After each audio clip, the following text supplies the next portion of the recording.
Hello, hello. Testing, testing. Hello, hello, hello.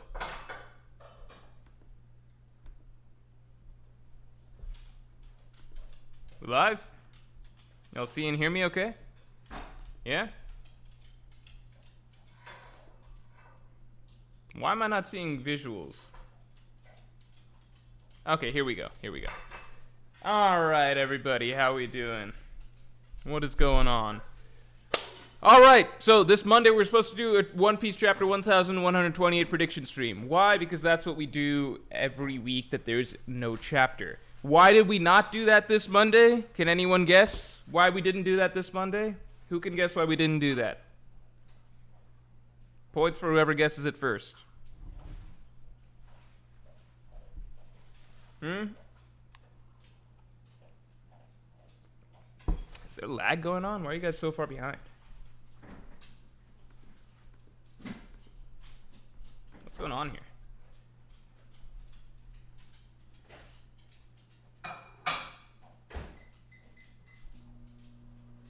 Iceland trip? No. This Monday I was back from the Iceland trip. It's a different reason to that. It's a lot simpler. It's much simpler. Why did we not do the One Piece chapter 1128 stream? No. The answer is because I forgot. That's a simple answer. So that's why we're doing it. So we're doing it today. Because I forgot that we're supposed to do it last Monday. So last Monday I did the outfit stream. We're doing a makeup stream. We're doing it today. You're sleepy? No. Yeah, I forgot. Roko Sinclair got it correct. Yeah, I feel like there's major lag this time going around. Time to make some money because you lied about the Wano analysis. Sanji conquers Haki arc. Let's go. I think Sanji conquers Haki. I don't think that's happening. I don't think that's happening personally. I think that's why Oda gave him the not conquer. That's why he gave him the other thing, you know? Because if he was gonna give him conquers Haki, then he would have just done that, right? Or he would have just developed his Haki at at Wano. Hold on, let me just silence my phone real quick. Did you forget the Wano analysis too? No, that's coming. Javon Johnson, thanks for being a Pirate King tier member for 8 months. Hey Morj, what's your biggest nitpick about One Piece? Mine is that not that much time has passed in the story. It's annoying thinking about how the Straughts have only been together for less than a year. If I were to say a nitpick, so something I consider small, so not like I can't be like the fake deaths and stuff, because that's more than a nitpick. That's bigger than a nitpick. So a nitpick would probably be, I mean, the Strides interacting more, having more dialogue. That's more than a nitpick too, right? So nitpick would be shit. Okay, a nitpick.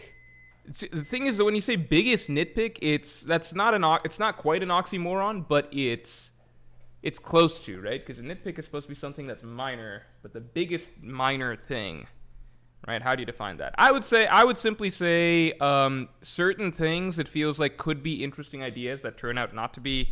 How do I define that? So I'll give 2 quick examples. Like certain things, it seems like Oda could. How do I say? There's certain times where it feels like Oda is expanding the world and the story in a certain direction and then doesn't follow through. So a small example is the level 6 prisoners, right? It was kind of a big deal was made about the level 6 prisoners escaping, with Sengoku panicking about that. And then even post-time skip, Shinja was talking about the level 6 prisoners, right?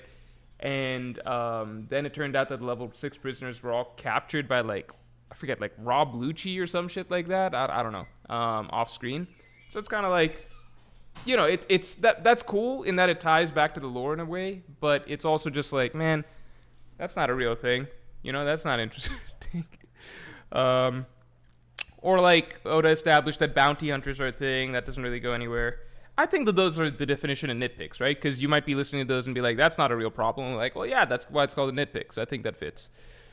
Fading Phase, thanks for the 5. I'm gonna avoid trolling this week so I don't get cooked again. I'm sorry, Fading Phase. I don't mean to have traumatized you. You can troll this week. I'll hold back my instincts. What's your favorite part about being a One Piece creator, and what's your least favorite part? My favorite part about being a One Piece creator, that's simple. That's literally just, how do I say this? Okay.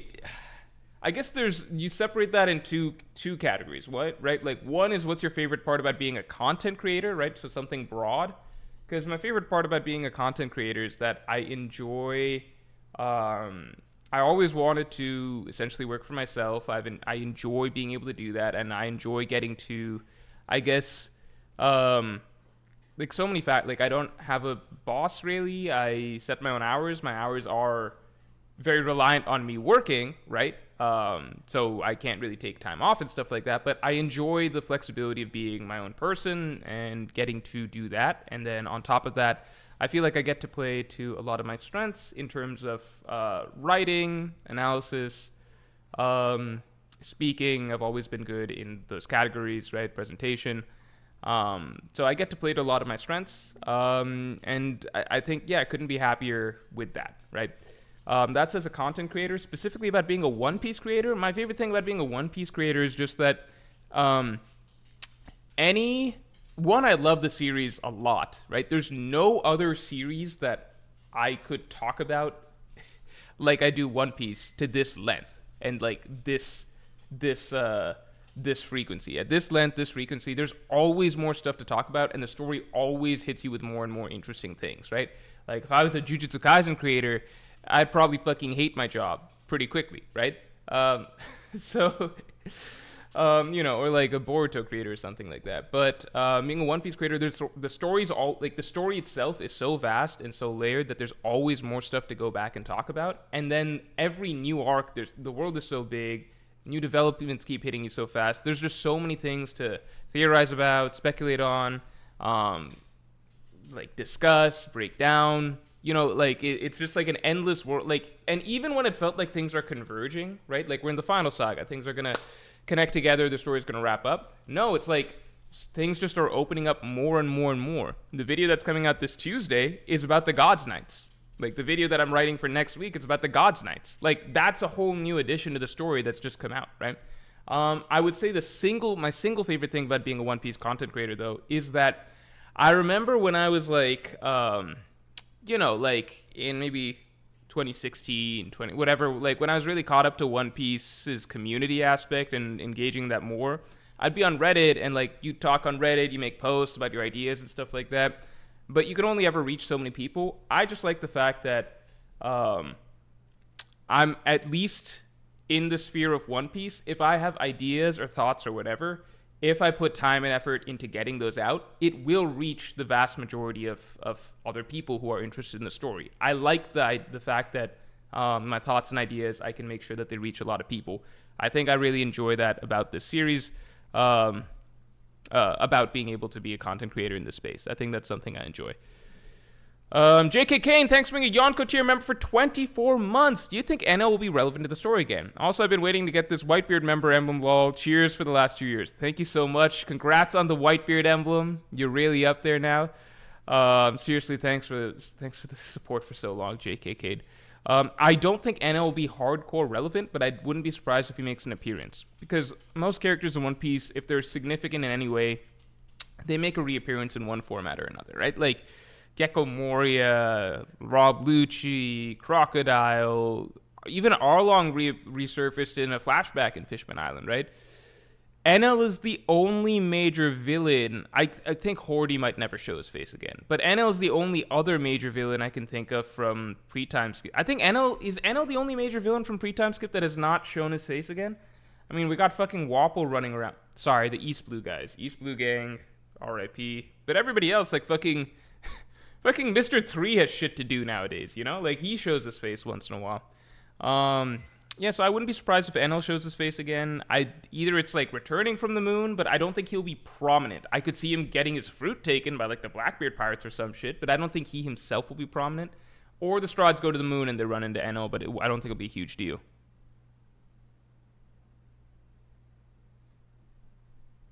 Sorry, just catching up.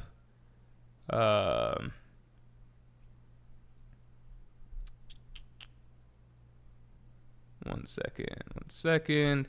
Cup, thanks for the 5. First stream since Egghead, but my Barto prediction came true. Oh, shit. What was your Barto prediction? Let's take a look. Was it a prediction about... was it an Elbaf prediction? Was it a general Elbaf prediction? from the Elbaf. Let me check the Elbaf prediction stream. Also, let's get the stream likes up to 100 real quick. Let's get the stream likes up to 100. We will start the Elbaf the chapter 1128 predictions around then.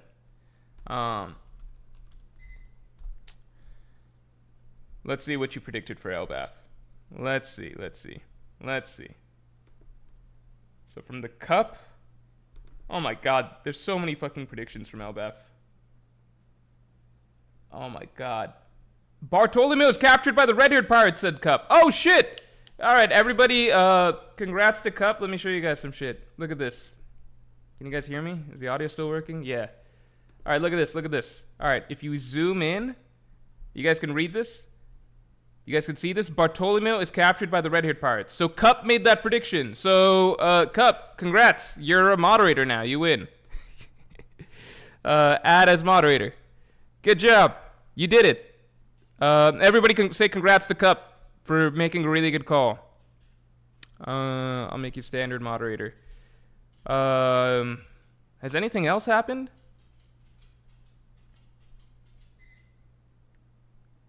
Oh, Colin Parker. I'm not going to say anything, but you and I, we think alike. Well, actually, maybe I thought about it from you. Who knows? Who knows how ideas come to whoever.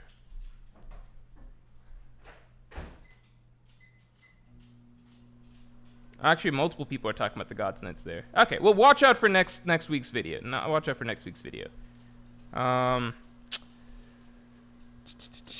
Kaden, thanks for being a Yonko cheer member for 24 months. What's your favorite you had to be there moment in the community? Mine is the initial Bobbin hype / judge top 5. Whole cake was low-key a goldmine, lol. Okay, Bobbin hype. Bobbin was hyped up quite a bit. What the hell? Why is my hair's looking very moisturized today? It's got to be the conditioner I started using. The Bobbin hype.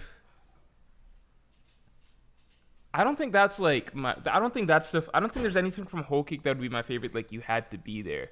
I think Gear 5th was when everyone was really going crazy as far as I remember. That's the most crazy people went. In recent memory, I think Shanks taking out Kid was really funny. Had to be there. I think Gear 5th was huge. I remember Kaido beating Luffy in Act 1 was really cool. I think, yeah, that was a really big deal when Kaido just one-shotted Luffy. Yeah, I think those are some big ones as far as I can remember.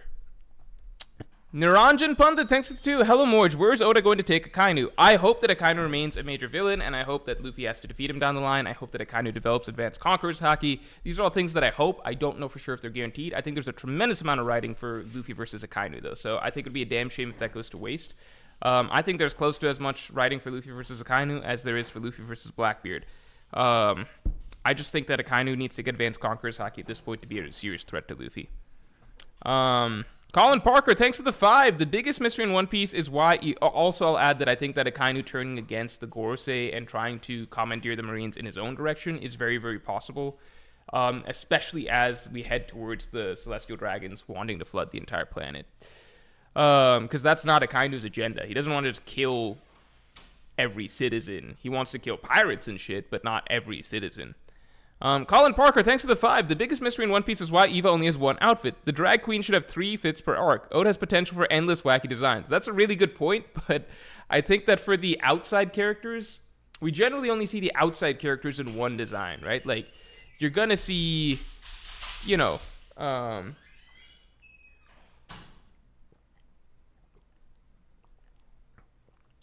gonna see Blackbeard usually wearing the same thing, Mihawk usually wearing the same thing, Shanks usually wearing the same thing. I think it's just Oda can't afford to be, changing outfits for characters all the time. That gets a bit much, But Ivankov, you're right. It's a good point. The Senate, thanks for the 5. If my Lilith and Kid prediction come true, do I get 2 moderator spots? We will review when the time comes. We'll review when the time comes. Jensen Peters, thanks for the 2. Jinbei's group will not appear next chapter. Akash Panda says, "You not answered the last part of Fading Phase is super chat." Oh, I'm sorry, man. Let me check. Sorry, Fading Phase. What's my least favorite part? Oh, shit. Good catch, Akash Panda. My least favorite part about being a One Piece content creator... I mean, my least favorite part about being a content creator is just... it's literally just... you don't get... This is not to complain about it overall, because overall, I'm not going to sit here and pretend... Like, I am happier I'm doing this rather than... be like fucking doing law school, not law school, but being a lawyer, etc. Like the plan initially was, right? I'm very happy.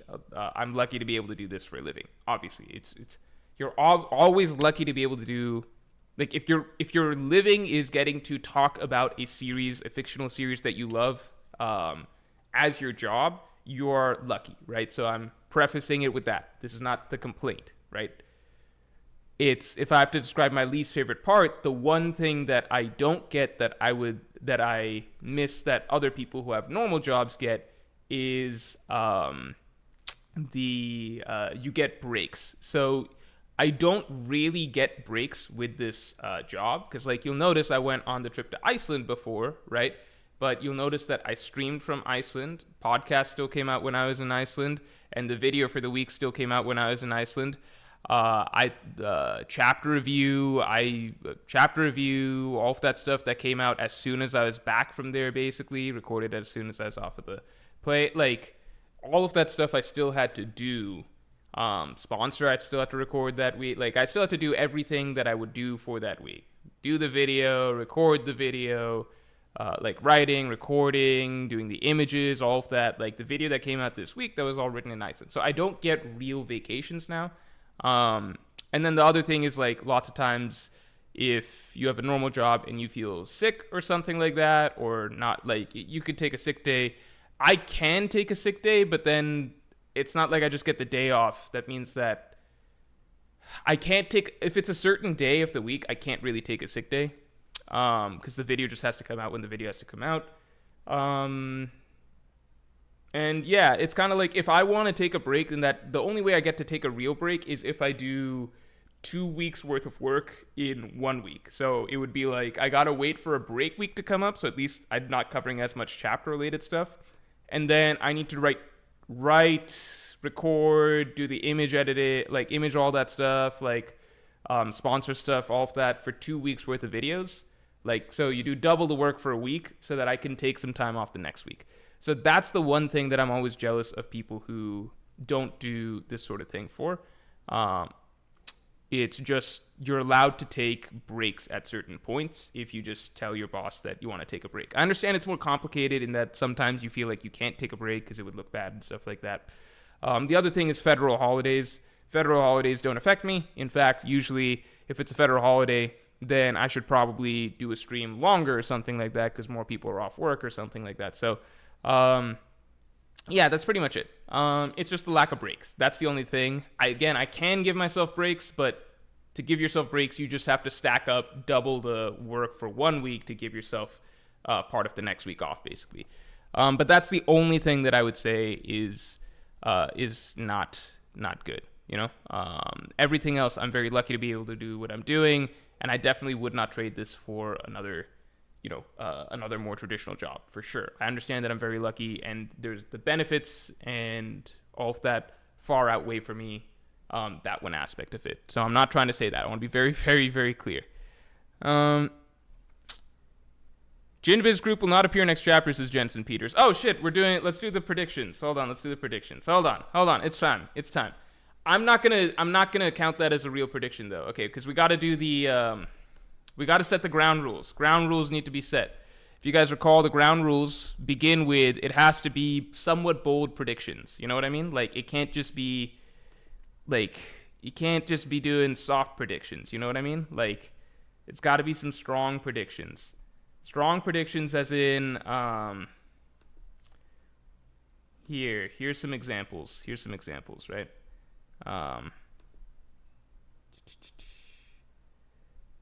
Here.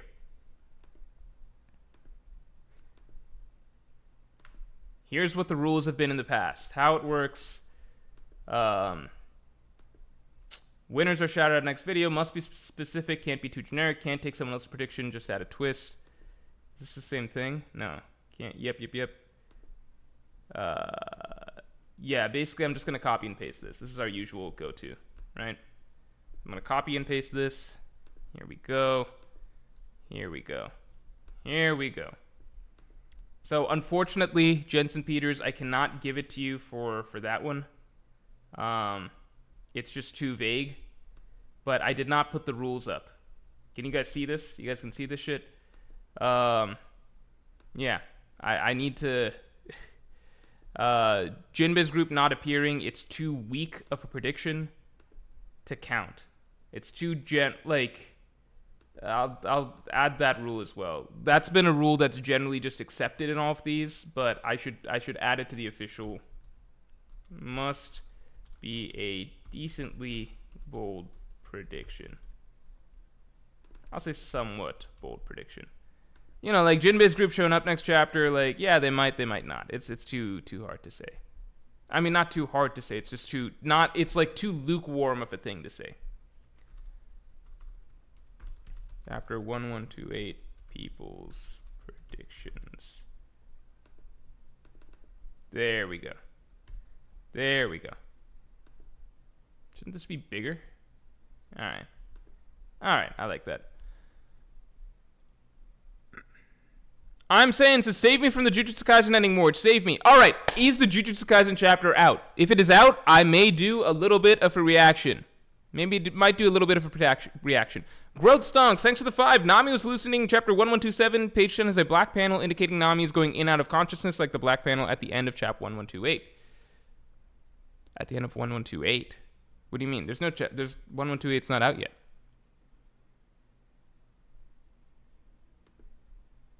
Okay, maybe you misspoke there. But let's take a look. I just looked this up. 127. All right, let's see. So there's a black panel there.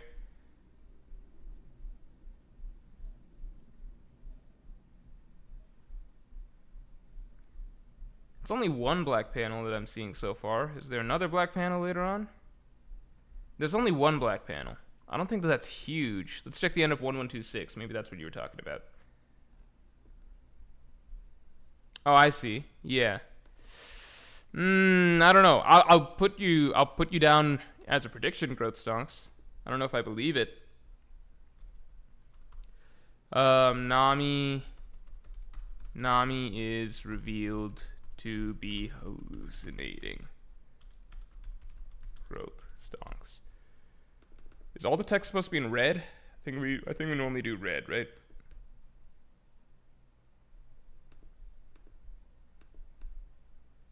All right.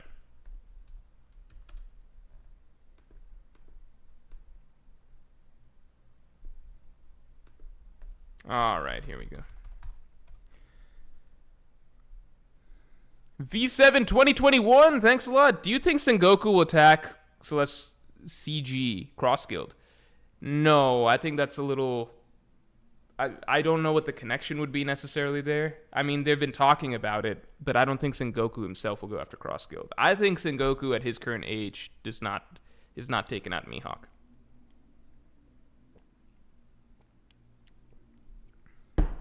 To be fair, Garp should have known that it's at his age he's not taking out the entire Blackbeard pirates, and yet he went.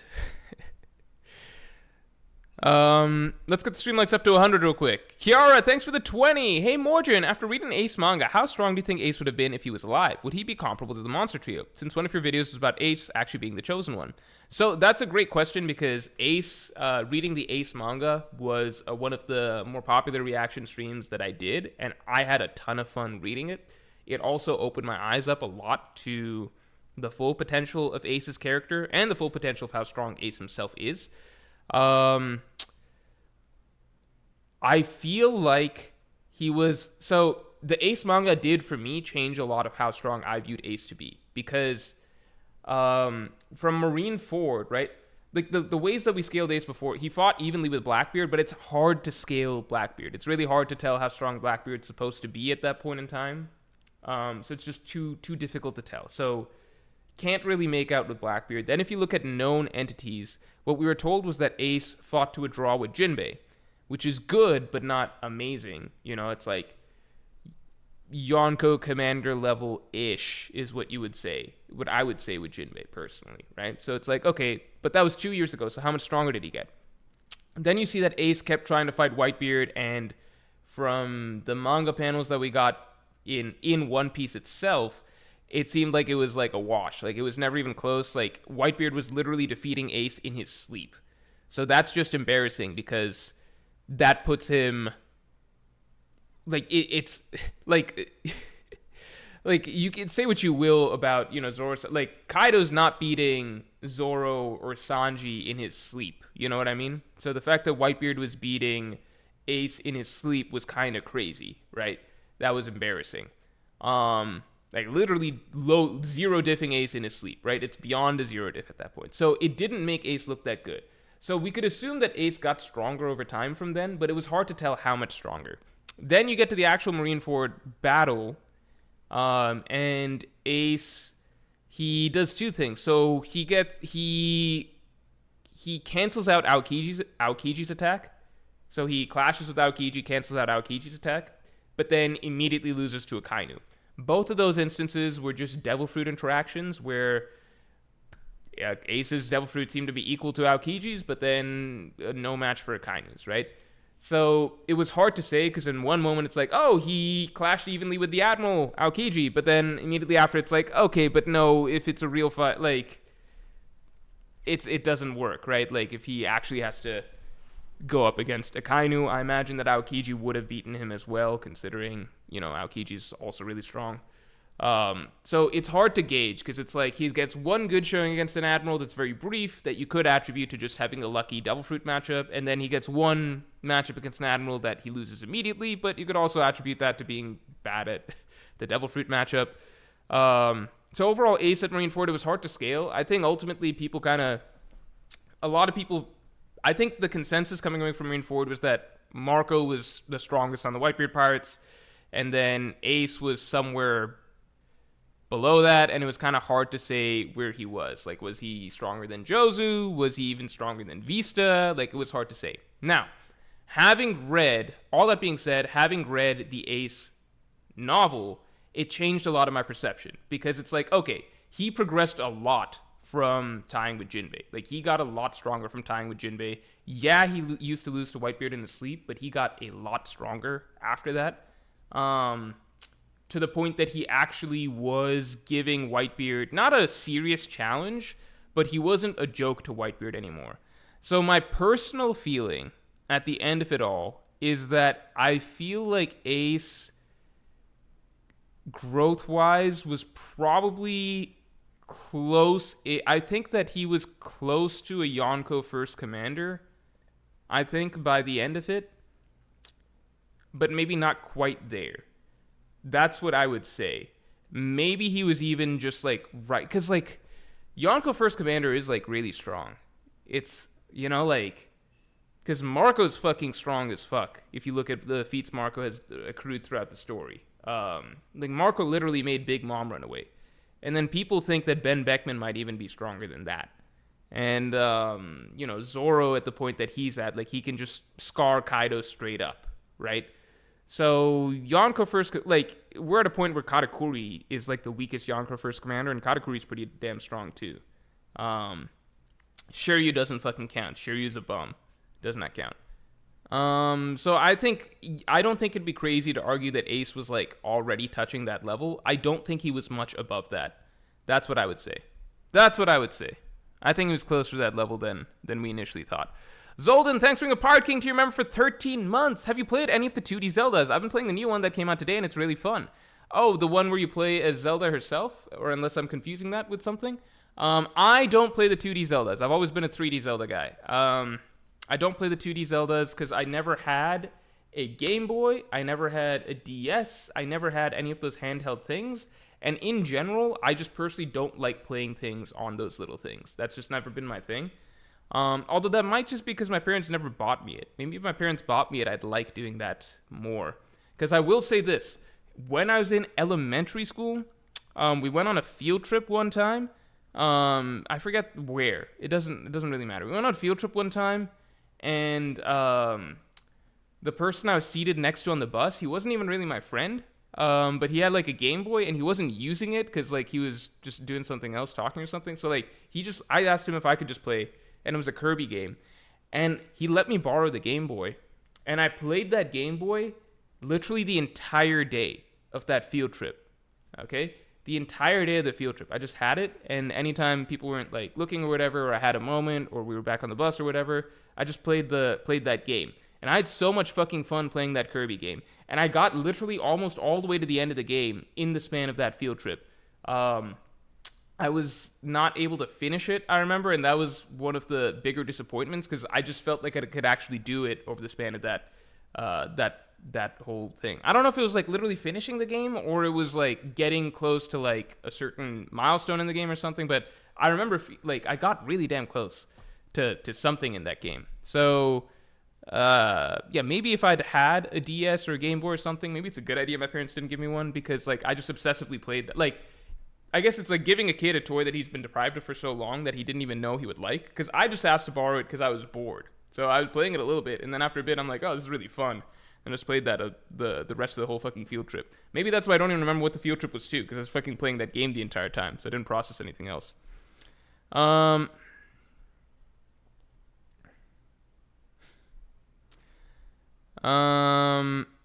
The Senate, thanks for the 5. If my Lilith and Kid prediction came true, do I get... Oh, no, we covered this. Yeah, maybe you get 2 moderator spots. It's unknown.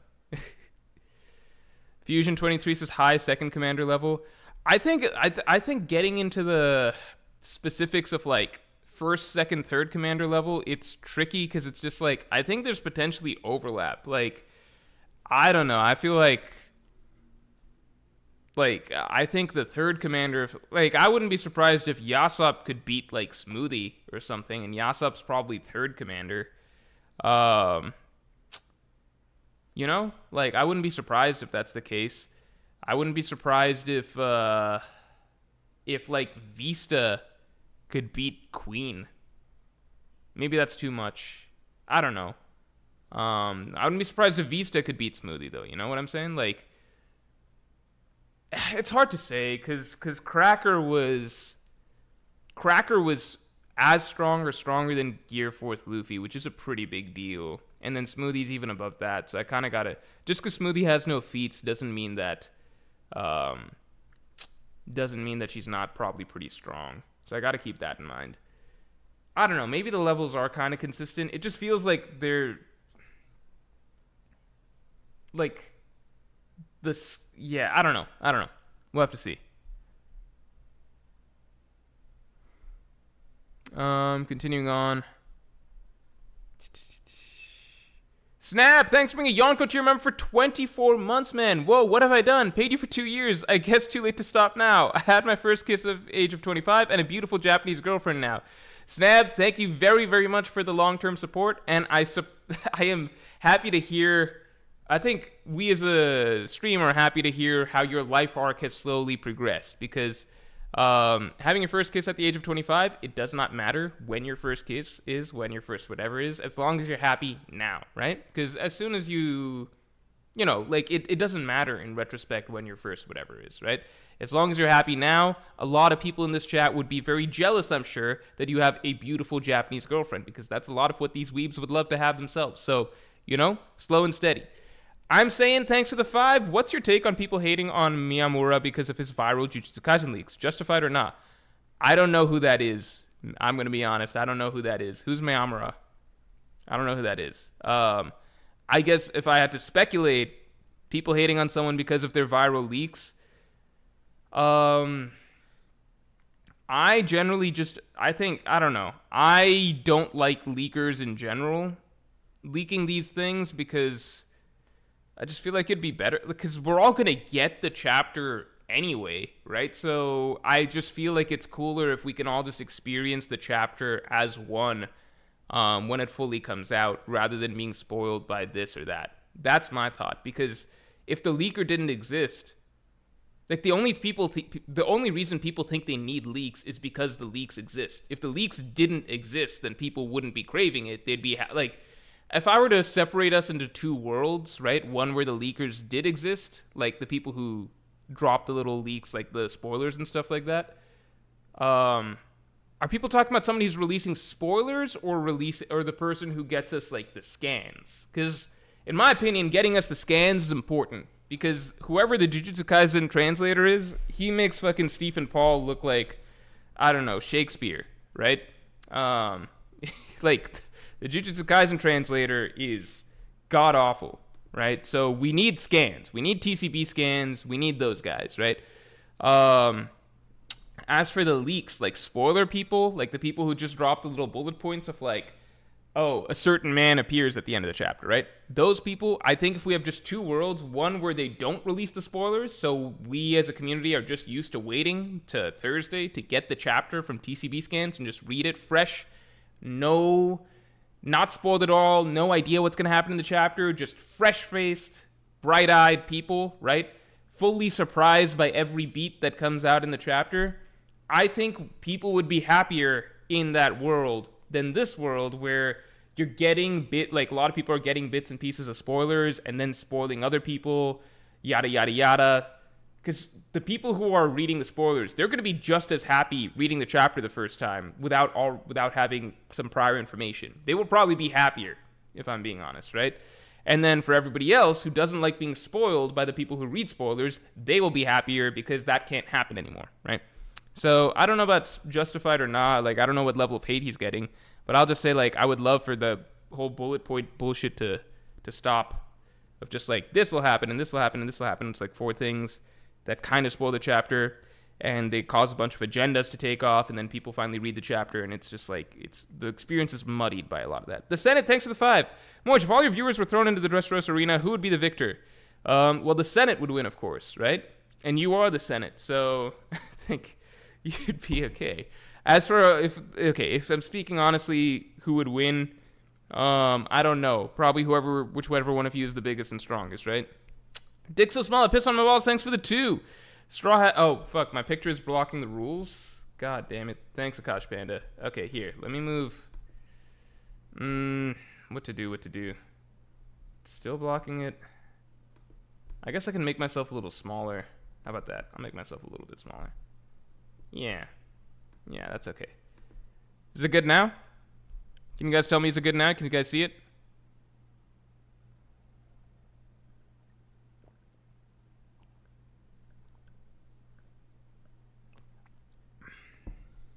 Eric Reed says, I can't remember the last Jujutsu Kaisen chapter I wasn't spoiled for. I don't care about being spoiled about Jujutsu Kaisen because I'm not invested in the story, so I'm at a point where I just want to know what happens. So I'll just see things and it doesn't really matter. JWP, thanks for gifting a membership. I appreciate it. I can move myself to the bottom right, but then we're going to have to deal with the same problem again once we get there. So I'd rather just be separating the column or figuring out what the separation point is right now. JWP, thank you for gifting another membership. Thank you. Thank you, and 2 people got to say thanks. Roland V. Dub say thank you, and Duran Ross Tuvia say thanks. And Mohamed Sadeghi, JWP, thanks again for gifting memberships. Mohamed Sadeghi, I feel like you get gifted frequently. I might be wrong. I'm just going to assume that I moved it enough and that we're all good. All right, continuing on. Okay, let me start adding some of these. Okay.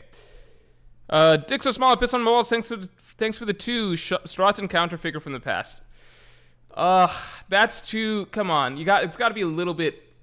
Must be specific, can't be too generic, right? I understand that the rules were maybe not super visible for everybody, but like, I think that's visible enough, right? That's somewhat visible. You can kind of see that. Like, I'm sorry, Dick so small, but I feel like that's just too generic. I think that falls into the category that I can't count it. That's my personal feeling right now. I don't know. And counter figure from the past, because then it's like, it could be Vivi, it could be Saul, it could be, I guess either of those 2. I think if you'd went with like a hard pick, I would have given it to you. But it could be Vivi, could be Saul, it could be the Straw Hats on the ship encountering somebody, you know?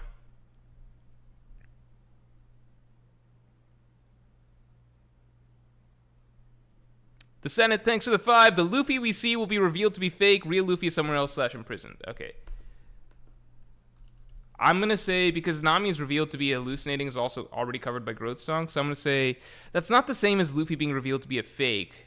But if the answer is hallucination, I'm only going to give it to growth stonks. So I'll say, so if it's like Luffy in a transformation, like it's Loki or something, that's not hallucination. Luffy's fake. I'm going to say not hallucinating, because that would be growth stonks, so I have to separate it. Real Luffy is imprisoned somewhere.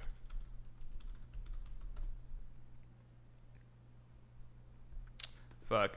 Alright, Akash Bana, I'm gonna have to go with your idea. I'm just gonna have to move it to the bottom. I think it's gonna have to be what it is, and then we'll readjust when the time comes to readjust. Andrew Anderson, thanks for the 5. I think next chapter the Sun God might just be another animal, maybe a monkey. Luffy will fight it as punishment for the Ear God killing. Oh shit, okay. Sun God is another animal that Luffy will fight as punishment for killing the Ear God. I am really curious about the idea that Elbaf seems to be so animal-centric. I just wouldn't have expected that. Also, let's get the likes up to 100 real quick. Sunny Man, thanks for the 5. Shanks' twin brother comes to Elbaf looking for Shanks, but runs into the straw hats instead. Oh, shit. I could see that happening, but next chapter seems like a big jump. Shanks' brother comes to Elbaf looking for Shanks, but runs into the straw hats instead.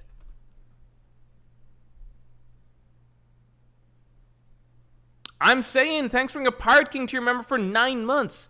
If you don't care about reading spoilers, I would just read the spoilers for the final chapter and give your honest reaction, obviously without spoiling. But is it like... I kind of want to read the full... Like, when does the full chapter come out? When does the full chapter come out? Because I can do a baby stream tomorrow to just read the full chapter, right? Because it's like, if I read the spoilers right now, it would ruin the chance for... Like, it would ruin... I kind of want to read the chapter as a chapter, you know what I mean? I feel like that's fair. Hanami says the Ace manga stream was so good to see Morj's reaction to the art, lol. The art was so good. And the panel of Roger in the sky is... If it was in the main One Piece manga, it's like one of the best... that is one of the best One Piece manga images, period. It's just not in the main One Piece series, which is kind of crazy. Oh shit, Kiara, thank you for the 50. Oh my god, thank you so much. Holy shit. Seriously, just finished Wukong, and I think you will like it a lot since it ticks all your boxes. It's not that long, and I think it's one of the best Souls-like games released this year. Also, my prediction for next chapter is Nami eats a devil fruit from tree. Alright, we'll put that down for sure. As for Wukong, I'm actually really, really looking forward to playing Wukong at this point, because I've only heard good things. I don't think I've heard a single person say that they don't like Wukong. From everything I've heard, it does tick all of the boxes. I mean, one thing that I really value from Souls games and Souls-likes is the exploration and puzzle-solving aspect of the level design. But for a game that, like, just being able to jump into a game and fight bosses with some good combat and, combat that involves similar, like, complex bosses with a lot of pattern recognition, as long as it feels fun, exciting,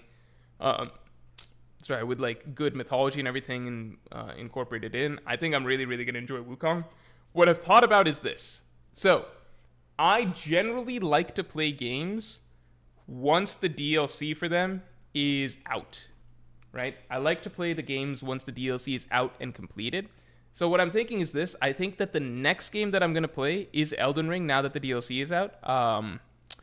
I will probably start playing Elden Ring, I think, next week once I get past some stuff. Maybe not next week. Next week I'm finishing writing the Wano video, so maybe the week after that I'll start Elden Ring. All right, no Elden Ring for me till the Wano video's out. Then it seems like Sun Wukong DLC comes out early 2025. If I recall, that's when it's coming out. So I think by the time I'll think it'll time it very nicely. By the time I'm done with Elden Ring, I think I will then be able to start Black Myth Wukong. So it'll work out pretty well. Unless maybe, I don't know. How many hours is Black Myth Wukong? If it's really short, I might just jump into that first really quick and knock it out before Elden Ring. But I've been wanting to play Elden Ring for so long. I don't know.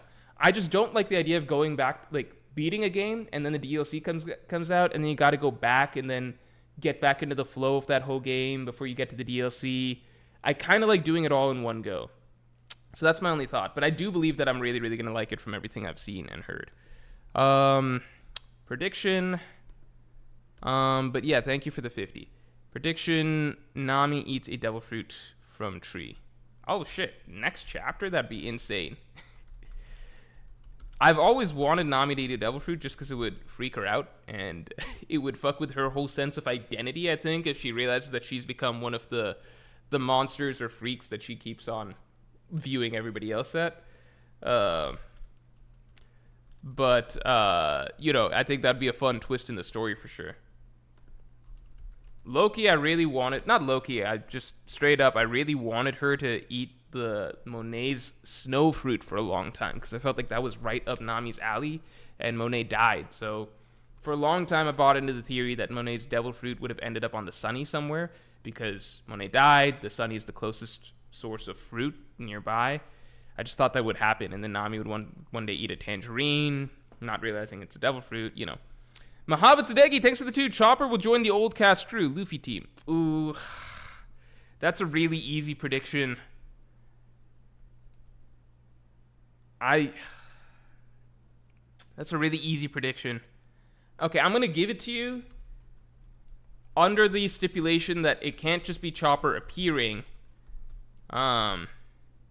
It has to be Chopper actually like meeting up with the gang and being brought into the fold. Whoops, other way around. Hold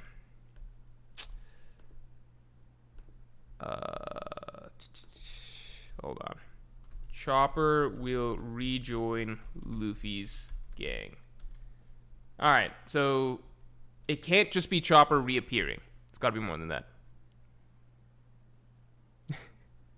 Also, let's get the streamlights up to 100 real quick. Behenort, welcome to Pirate King tier. Behenort, you have always been a long-term supporter. I feel like you've been Pirate King tier before, for sure. But I really, really appreciate it. Yeah, Pirate King, for those of you who don't know, Pirate King podcast is out. Like, the submissions are out right now. So I'll likely be recording at some point over this weekend. For those of you who don't know, if you have more in-depth questions that you want to ask me, if you want to get my thoughts on other One Piece thoughts, but other manga, other anime, movies, TV show, games, real life stuff, personal life stuff to some degree, etc., you can get that on my Pirate King podcast. You submit whatever questions you want me to answer. I answer every Pirate King question that's submitted to me in depth on my podcast. It's an hour and a half long. Hour and a half long. And you also get access to all the previous Pirate King podcasts, which go through a whole bunch of shit, of course.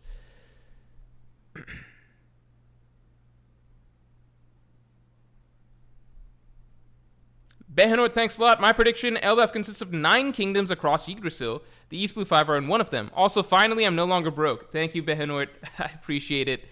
Always good to see you. And I always appreciate the support. That is an interesting prediction, because I could definitely see that being the case. We know that Oda likes adding lots of things as suits his, creative mind, right? So I could see him coming up with 9 kingdoms, and then us... Yeah, I won't say anything else. But 9 kingdoms I could definitely see. Elbaf consists of 9 kingdoms across...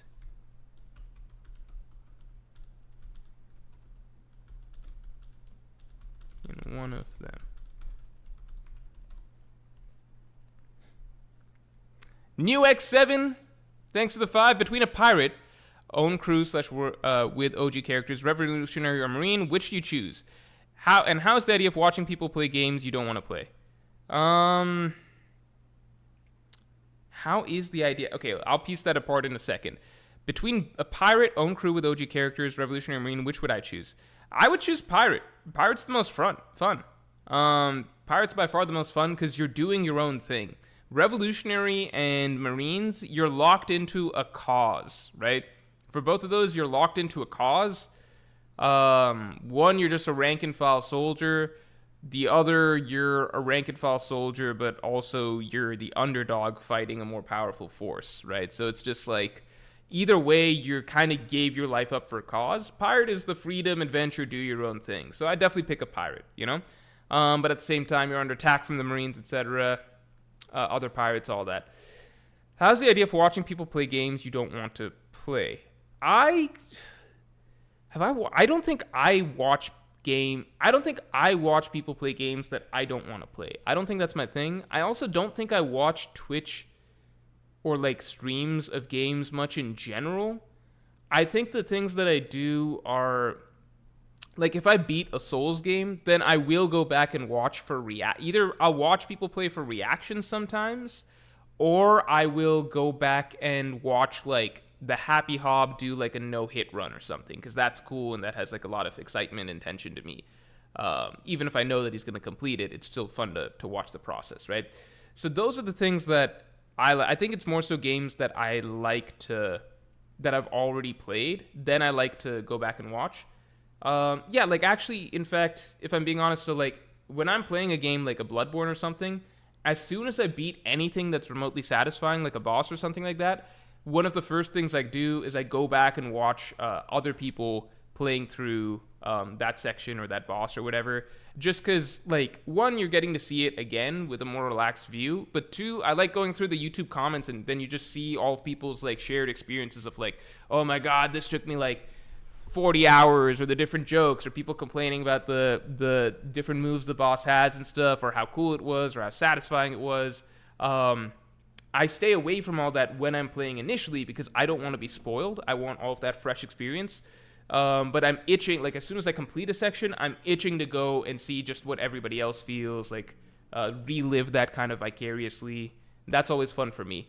I don't really watch streams of games that I don't want to play because I just have no investment in them. Because if I had investment in that game, then I'd probably want to play it myself. And if I wanted to play it myself, then I wouldn't watch somebody else play it because I don't want to be spoiled. Tom, thanks for the 5. A knock-up stream sent the Sunny on top of Yggdrasil. Oh, shit. That's an intro. Oh, shit. Tom, that's a brilliant theory. That's how the Strahds got separated. Also explains how they were high up to kill the flying god. Holy shit. I think Tom might have, like, just suggested a really, really high possibility of a theory. That is a really, really smart idea, man. A knock-up stream sent the Sunny on top of I don't know how to spell this.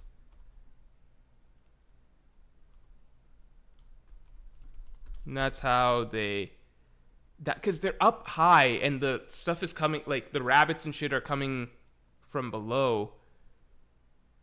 Or not below, the rabbits are falling from the sky to down, but like the rabbit fell from the sky to down below. They're talking about oh my god. That would make so much sense. If they just got launched by a knock-up stream, that would take them up there. That just makes so much... But how would they get all the way to Elbaf, though? Because the other ship is still on its way to Elbaf. So they would have to be launched by a knock-up stream, sail forward, and land in Elbaf. Could a coup de burst do it? If they did a coup de burst, could they just be launched... Because coup de burst also takes them sort of into the air, so I think that's another possibility. So it's either that or coup de burst, because they also have to go forward, right?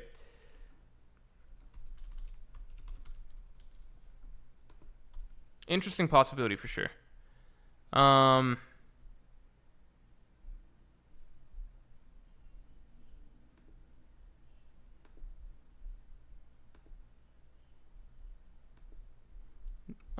haven't played Elden Ring. Oh, right. Oh, shit. I gotta write some names. My bad. Write Andrew Anderson and Sunny Min's name. All right. Is this Andrew Anderson? Let's see. Thank you. I'm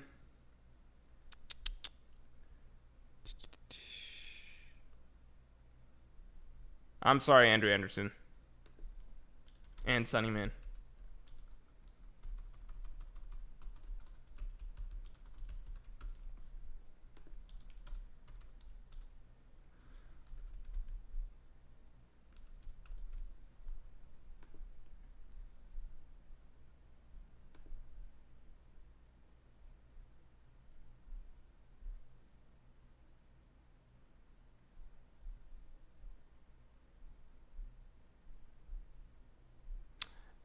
Marquez Perez, thanks for the 5. About the report to the Sun God, you think it's a fake or possibly something related to a previous Nika user or the original Sun God Nika? About the report to the Sun God, do I think it's fake or possibly something related to a previous Nika user or the original Sun God Nika? I think it's a fake. Personally, I think it's a fake. That's my view on it. I think it's a fake. It is interesting, kind of like how we got to Skypiea and we immediately start hearing about some god. I don't know if there's any similarity or parallel there, but I think this one's a fake. The Water God, thanks a lot. Shanks not fighting Higuma plus giants worship false gods. Odin fuck with false god, snake god and Shandia, plus false sun god, plus Usopp growth, plus Loki, plus... Okay, so Water God's actually putting some things together. Probably false honor equals themes in Elbaf equals true honor fighting right reasons. Okay, I see a lot of what you're putting together there. Yeah, in terms of true honor... Yeah, no, a lot of that adds up. I get what you're saying. It's in a lot of piecemeal format, but it is a lot of things clicking together. True honor, fighting for the right reasons. I agree a lot of those things do click together, going all the way back to the origins of Shanks' character. And one of the things that's important is, like, I think Elbaf is going to be an island about, like, what it means to be a true warrior, a brave warrior. And the fact that Shanks is there, I think, is really important because it feeds into the idea that, you know, Shanks is not a warrior who just fights blindly out of, out of pride or feeling insulted or something. It's actually honestly interesting. Because if you think about it, so if you compare, like, Shanks in the context of the Viking village, right, of Elbaf, right? So if you look at characters like Dory and Brogy, they fight over nothing, right? They fight over literally feeling slightly insulted by the other. Like, oh, you said you're slightly stronger than me? Well, we're going to go to, like, we're going to fight to the death over this, right? For 100 years, and they don't drop it. Whereas with Shanks, it's like, you can laugh at him, insult him, spill drinks on him, all of that stuff, and he's not going to give a shit. He's not going to fight for any reason other than something truly mattering, like protecting people that he cares about, right? I think that's an interesting contrast. Flip side is, we know that Shanks used to duel Mihawk in his younger days, right? And that's going to be closer to, like, a Dorian Brogy type thing, where I assume that Shanks dueled Mihawk for the sake of dueling Mihawk, like for the sake of actually fighting, right? I wonder if there was some growth or character, like, I wonder if that's something that's reflective of a younger Shanks, you know, rather than who he is today. I wonder if it's possible that, like, Shanks when he was younger was more interested in, you know, fighting duels for the title of World's Strongest Swordsman, etc.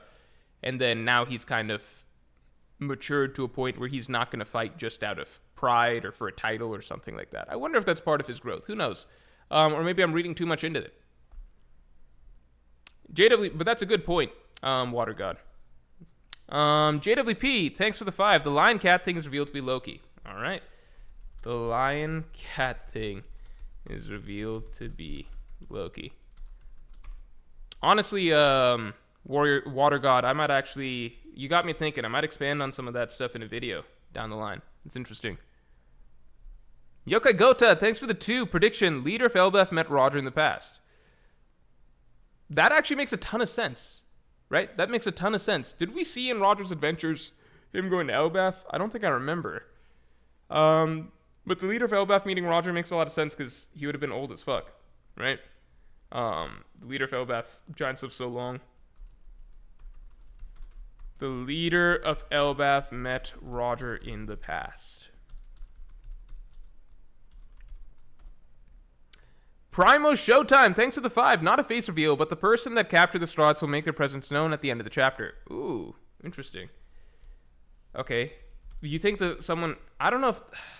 Okay, let's see. I don't know if that's... That's not a bold enough prediction. I don't think that's a bold enough prediction now that I think about it, right? Is that a bold enough prediction?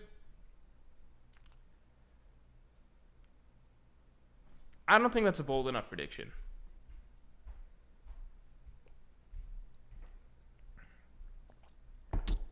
Like, it's just...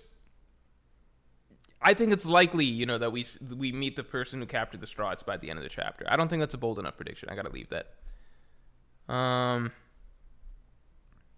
Carrying on.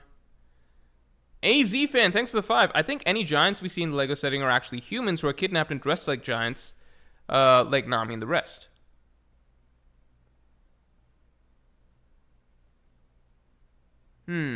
Okay. So you mean including these guys? Oh, so you think these guys are humans as well? That's interesting. That'd be a really cool reveal. All giants we see in the Lego setting are actually other humans like the Straw Hats. That's an interesting point, because size-wise it does seem... No, I don't know, because it looks really small. This doesn't look that much bigger than Nami's size, right? This is a really fucking confusing setting, to be honest. Like, it's a really confusing setting just to look through. It's like, why is there this hedgehog? Why are there these cats? Why are they in Lego? What the fuck is going on here? It's really interesting. Really, really interesting. We see Brandon King says we see the nose god and giraffe like Kaku. That's funny. Thanks, Brandon. The Senate, welcome to Pirate King tier. Thank you for joining.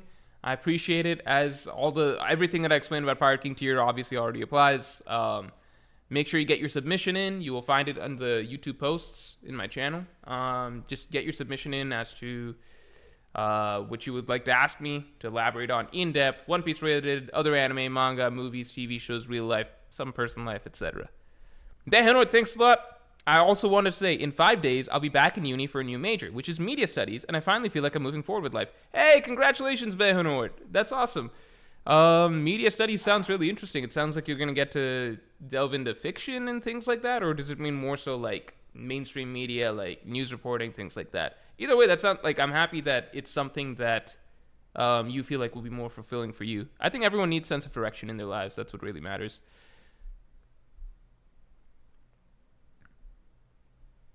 John678, thanks for the 2. Strahds on Giant Ship come across Killer and Kid. Ooh, that's a cool idea. I have a lot of ideas about Kid, by the way. Saving it not for next week's video, but maybe the week after that. Giant Ship come across Killer and Kid. Thanks, John. Stephen Guy, thanks for the 5. The crew was not taken by the man marked by flames, but honestly some guy that lives in Elbaf. A new arc-specific character like Wiper, but for Elbaf. I could definitely see that, because I don't think...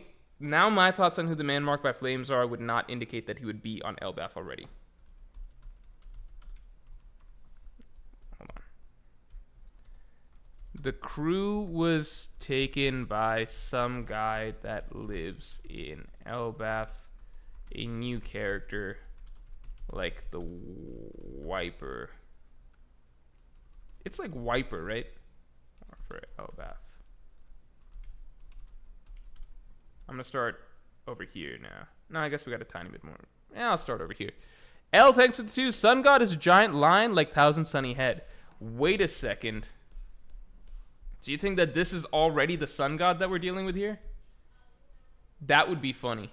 If this is already the Sun God and they fucked it up. If they already fucked up the Sun God day one of showing up there. That would be classic Straw Hats. To be fair, it got fucked up by the real Sun God, so the Elbaf Giants should be okay with it once they realize. That'd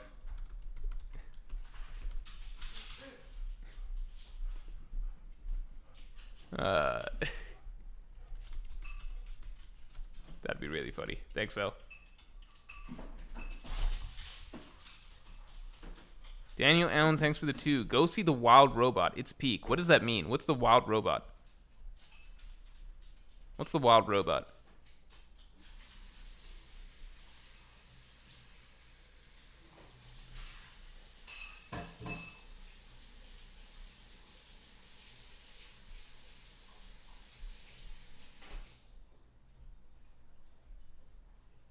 Kiara, thanks for the 10. Do you think Usopp is already a hero in Elbaf due to any Slobby and Dressrosa and the arc focus on Usopp living up to the Giants' expectations?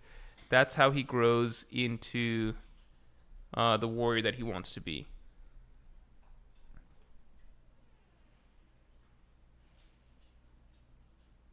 Due to any Slobby and Dressrosa. You're saying because he met Giants?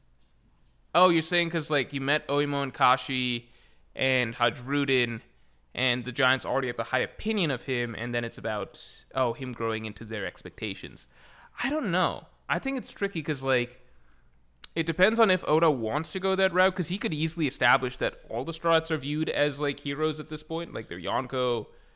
They helped take down Big Mom. You know, they did shit to her empire in Whole Cake Island. Usopp in particular, because he has a long-running relation. Like, Hajrudin views him as a savior. Hajrudin actually went back and started the New Giant Pirates because of him. Even Oimo and Kashi, obviously, he saved them from their long tenure at Enies Lobby. I don't know. I think that could definitely be interesting. I feel like there should be some level of Usopp feeling inadequacy at some point in the arc. For sure. But whether that's due to him feeling like he can't live up to expectations, that's an interesting potential jumping off point for that. Christian Barraza, thanks for being a Yonko tier member for 16 months. Right, AZ fan's name. Oh, shit. Thank you, Kosh Panda.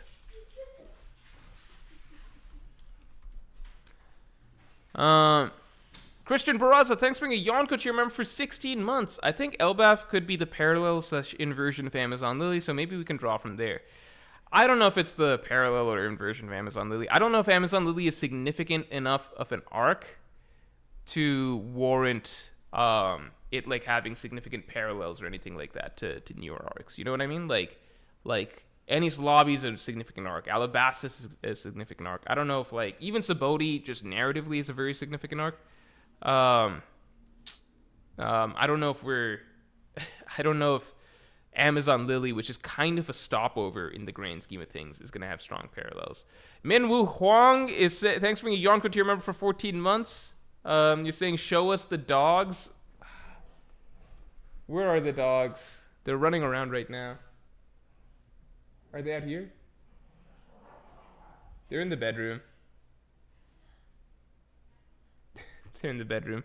They're corralled at the moment. If they're let out later, we could do something. I could maybe pick them up. Ender Anami says, stand proud. You're already a brave warrior of the sea. Usopp is a brave warrior of the sea. That's the thing. That's what I find most interesting about Usopp's story, which is that he is a brave warrior of the sea. Right? He's done everything that he's done more than anyone of us, myself, you all in chat have ever done. Right? Like he's risked his life countless times. He's saved entire nations. He's fought like superpowered beings. He's defeated superpowered beings by himself.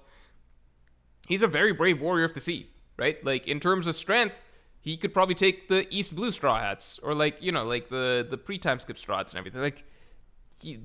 He's there. So what's so interesting about his story is that it's internal, right? He needs to change something about himself. That's what I find really, really cool about Usopp's story. That it's going to be very character driven, you know? He did act a little too... so Bramjit Kokar made a good point. The only problem is he acted a little too cowardly in Wano. So that's one thing I feel like it might have been set up for Elbaf in that I personally wonder if Oda kind of played up Usopp's cowardice more because he needed to have he needed to create room to make it feel like there's a character arc for Usopp in Elbaf, right? So it almost felt like he pulled Usopp's character backwards a little bit or like muddied it a little bit and like made him keep talking about all sorts of things like I'm always scared of death, I'm proud that I always run away from death, etc. Like if they ever captured me, I would give up my friends in like 5 seconds as soon as they tortured me. Like he says just so many things that are like, yeah, you could say it's just normal negative Usopp talk and that's not how he actually acts, but like he laid it on really, really thick that arc, and then he also didn't do anything redemption-wise, so it just felt extra strange. I don't know. Like, so put it this way, right? Like, let's say you just had the Dressrosa arc, where Usopp's showing out as a hero. He's coming back to save the Tontatas. He saves the day. He puts his life on the line. He has that amazing sniping moment where he's so clutch and saves Luffy and Law's life without even taking credit. Like, Usopp's a goddamn hero, a very brave hero in Dressrosa. Like, he does everything. Like, he, like, sacrifices himself, basically. Like, he thinks he's gonna die going back to fight Treble and Sugar and everything, and he nearly does. He survives because of the funny reaction phase thing, but that wasn't part of the plan. So imagine you take that Usopp, who's just started being hailed as God Usopp, who just saved the whole nation. He literally is chiseled in stone, going down as a hero, like a legendary hero for the island, completely earned, right? Imagine you have all that, and then right after that you have the Elbaf arc. It's going to be harder for Oda to craft a sort of meaningful sense of like of growth for Usopp, because it's like, well, Usopp, you really need to learn to like confront your fear of death or something like that, or like be brave, or like act like a hero or something like that, right? It's like, but he just did all that in the previous arc. So it would kind of be like, what are you working with in Elbaf, really? So it almost feels like, I just don't like that it felt like Oda really had to scrap or like kind of pretend that some of Usopp's past development over the last 1,000 chapters didn't happen to kind of write him the way he did in Wano, so that he can then have some growth again in Elbaf.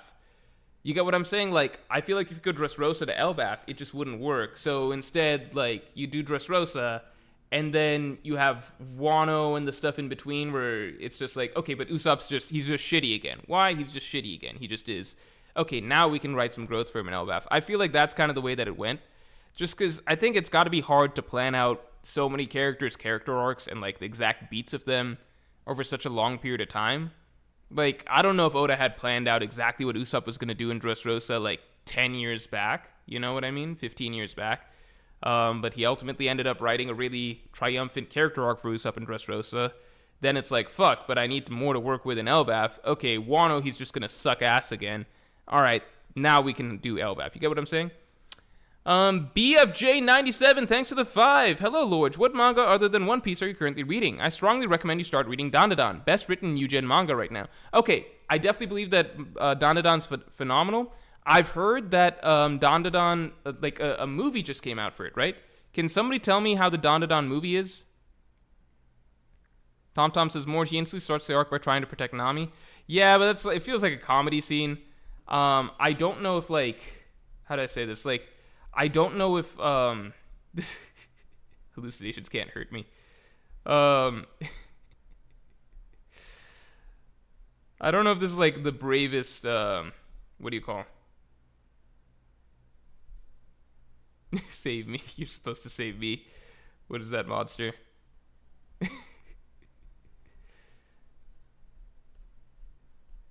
Save me.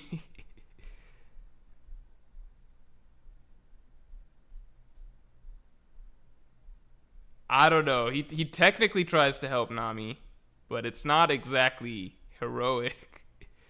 Hey, Nami. Usopp, where are you? Save me. I don't know, man. I don't know. I don't think he's going to become a top-tier fighter. I definitely don't think that's the case.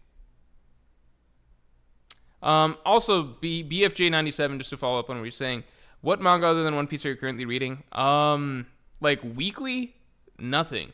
Chainsaw Man is the one that I'm like most regularly tuning into, but I do that in batches. I think I kind of got to read the newest batch just because I've probably got like 10-ish, 10 maybe, yeah, something like 10 chapters saved up. I think I kind of got to read that now because fucking spoilers are showing up on my timeline, so I'm worried that like it's gotten to a really good point and I'm getting fucking spoiled on it, right? I think, Chainsaw Man. I'm obviously gonna read Hunter x Hunter once it gets back into the flow of things.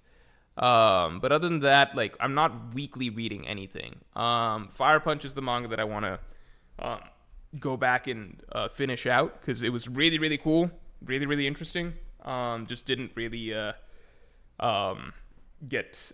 took a pause and didn't get to finish the whole thing through, so I think I'm gonna take a day and just reread the whole thing. But yeah, can somebody tell me right now the Dandadan movie? Don't. I swear, if there's Chainsaw Man spoilers coming out right now, please, For the love of God, mods, please do not, please delete those comments. No Chainsaw Man spoilers, please, for the love of God. Please. Like, I love that series. I don't want to get spoiled on it, please. Tell me about Dandadan. There's a Dandadan movie out right now, right? Dandadan? Morio Anime says, Vinland has been so good, you need to read. Vinland just fell off for me really hard post-Farm arc, in a way that I feel like it's difficult for me to take the story seriously again. I can believe that the newest arc is good. Like, it's when they're actually at Vinland and everything, right? Also, funnily enough, going to Iceland, they had, a statue and everything of Leif Erikson. And then I learned a little bit about, like, his voyage to America and all that, like Vinland, whatever. Like, no movie, it got leaked. It's a movie, it's just spliced together thing of episodes 1 to 3 of the anime. People say it's peak. Yeah, so is it good? So that's my question. Like, is it good? Is it good? Like, was that Dandadan movie good, Can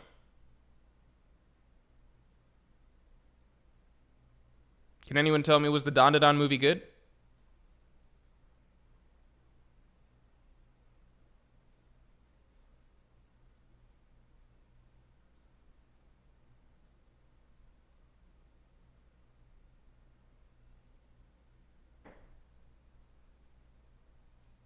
Okay.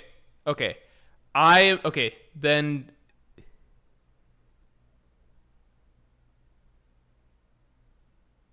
all right. Okay, I'm gonna watch it. Definitely gonna watch it. Yeah, we'll probably watch it soon. Definitely gonna watch it. All right. Mar says there's a romance subplot in it too, I think. So I told my girlfriend about this. I told her that we might go and watch this, but I kind of needed it vetted a little bit, basically. So, hearing a lot of good feedback. I think she'd probably like the romance subplot. So we'll see. Sakamoto Days clears. I want to read Sakamoto Days. Honestly, after I read Dandadan, I think is going to get a very good anime, is my understanding. So I might just watch the anime of that and not read the manga. But Sakamoto Days, I'll probably read the manga. Takashi returns soon. Yeah, I'm very excited for Takashi's return. Very, very excited for Takashi's return. Although I felt like the latest Hunter x Hunter chapters were a little bit weak. Thought they were a little bit weak. Oh, I need some water. Growth Stonks, thanks for the 5. The name of the ancient kingdom is the Viking kingdom of York. York hinted in the chapter 10 What? The Viking kingdom of York hinted in the chapter 10 SBS map. Chapter 10? Chapter 1118, page 45. York's name was intercut with Vegapunk's message. What? Chapter 10 SBS map?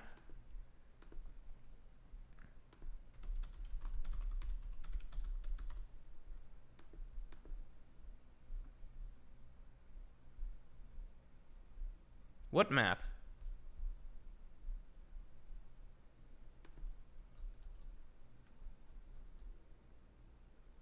Are you sure chapter 10? Did you mean something else? Silver Spark says, I like the spider's backstory, but the stuff on the whale was weak in my opinion. I thought the spider's backstory was extremely weak. I thought it started off strong. I thought it started off strong and very interesting, but it led to it had no real punch to it that differentiated it from any other sad backstory, essentially. Like, it was a good setup, but then it was just very basic finale. And then I think it skipped a lot of what really, I think it didn't do a good enough job bridging how extreme the spiders became to what they experienced as a kid. I think you need to show a bit more of that philosophy developing that they have as adults, basically. I think they skipped the juicy part of it. Hazard and Gibbs says, Dandadan art is insane in manga. Try to read as well. All right. To me, what's going on in the whale, I think the lower levels have not been interesting so far. I think the prince's levels are phenomenal. Phenomenal. You got to go to the chapter 1118. Which chapter? Good, chapter 1. Okay.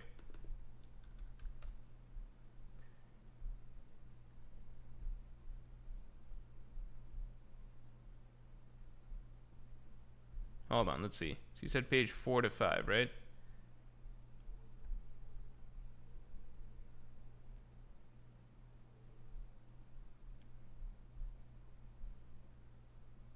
York's name is intercut with York. York, huh? What are you saying? Straw, Luffy, Finns, blah, blah, blah, blah. Do you think Luffy landed it? No. York, what? You're saying because York's name comes up? I don't really understand exactly. You're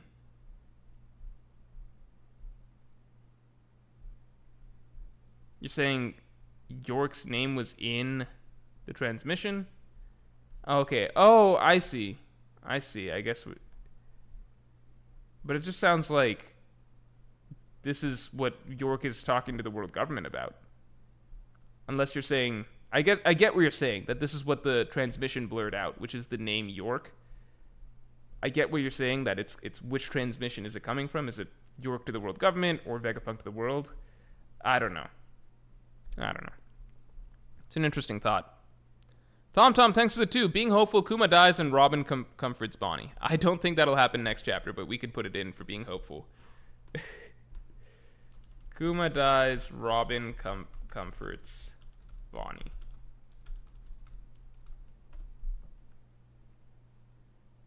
I could put this in, Groatstonks. I'll just throw it in. I don't think it's a next chapter prediction necessarily, but sure.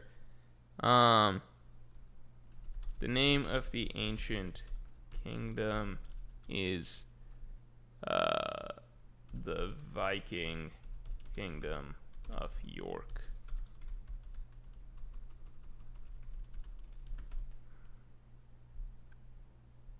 We're trading Geisha for Togashi. Yeah, I mean, okay, at the end of it all, do you guys think that Geisha had better fights or Togashi? I think the Senate, thanks for the 5. Search up the 4 characters Oda revealed in 1999 that are going to be important to One Piece. One of them is Hancock, but we still don't know the rest. What? The 4 characters Oda... Oh, let me see this. The 4 characters Oda revealed in 1999 will be important to One Piece.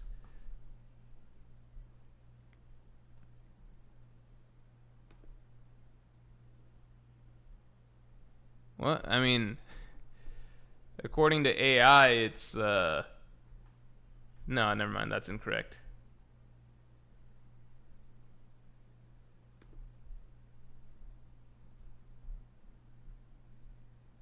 Okay. 4 villains who would be important. Oh, yeah, Hancock.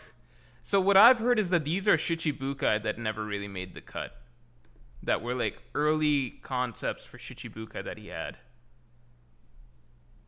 So Hancock stayed.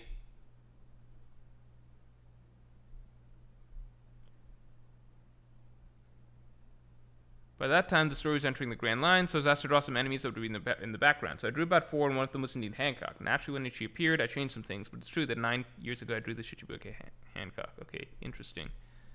Don't know who this guy is. This is his snack? That's funny. So he actually kept the design for snack. No. I guess he used a similar design for snack. Never mind. It's not. That's not the same. It's this guy, right?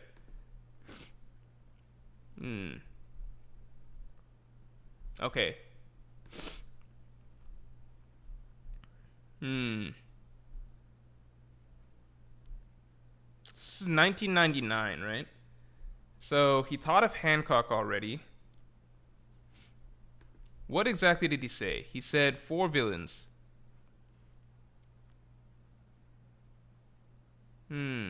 Yeah, this is just somebody saying it looked like an early draft of Charlotte Snack. I really can't piece together who these other characters might be. I think, sure, maybe this character might be fucking Crocodile or something like that. He just got traded a hook arm for the cannon arm. This has to be some sort of Viking Elbaf related character, right? Some Viking Elbaf related character. This guy, I have no fucking idea. I don't know. Maybe this is a really early concept for Mihawk. But no, Mihawk would have been out by then, right? Um, yeah, I mean, things must change. Oda must have just had different ideas as time went on.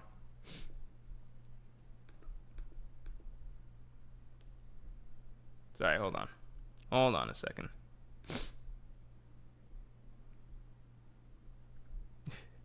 Yeah, people, you like Tagashi better than Geije? Growth Stonks, thanks for the 5. You got to go to chapter 10. It shows a map of when the Vikings or the Great Heathen Army went from Burka. Chapter 10, okay.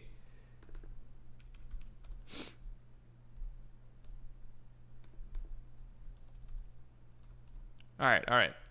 Sorry, Growth Stonks. Alright. Chapter 10.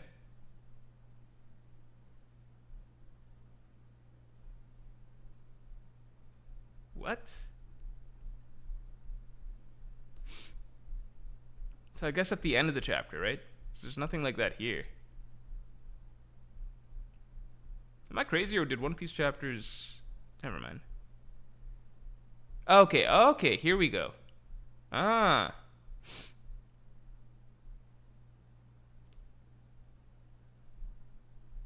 Okay.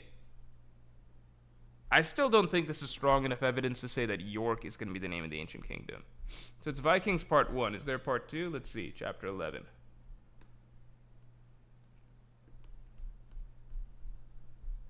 I guess not. That's something.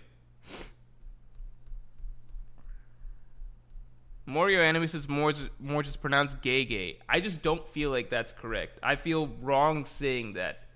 Not to be... I just feel like I'm being... I guess it's not, like... I guess it's okay to say... I don't know. Okay, if that's the name, then that's the name, right? So, Gege... Yeah. Do you like Gege's... It just feels weird to say, you know? I don't know. Like, I feel... I'm going to say it the way I say it. I think the way I say it is okay. Alright? I mean, I guess I can say Gege. Okay, so... Do you guys feel like... What was the question? Do you guys like Gege's fights better or Tagashi's fights, huh? Let's do that.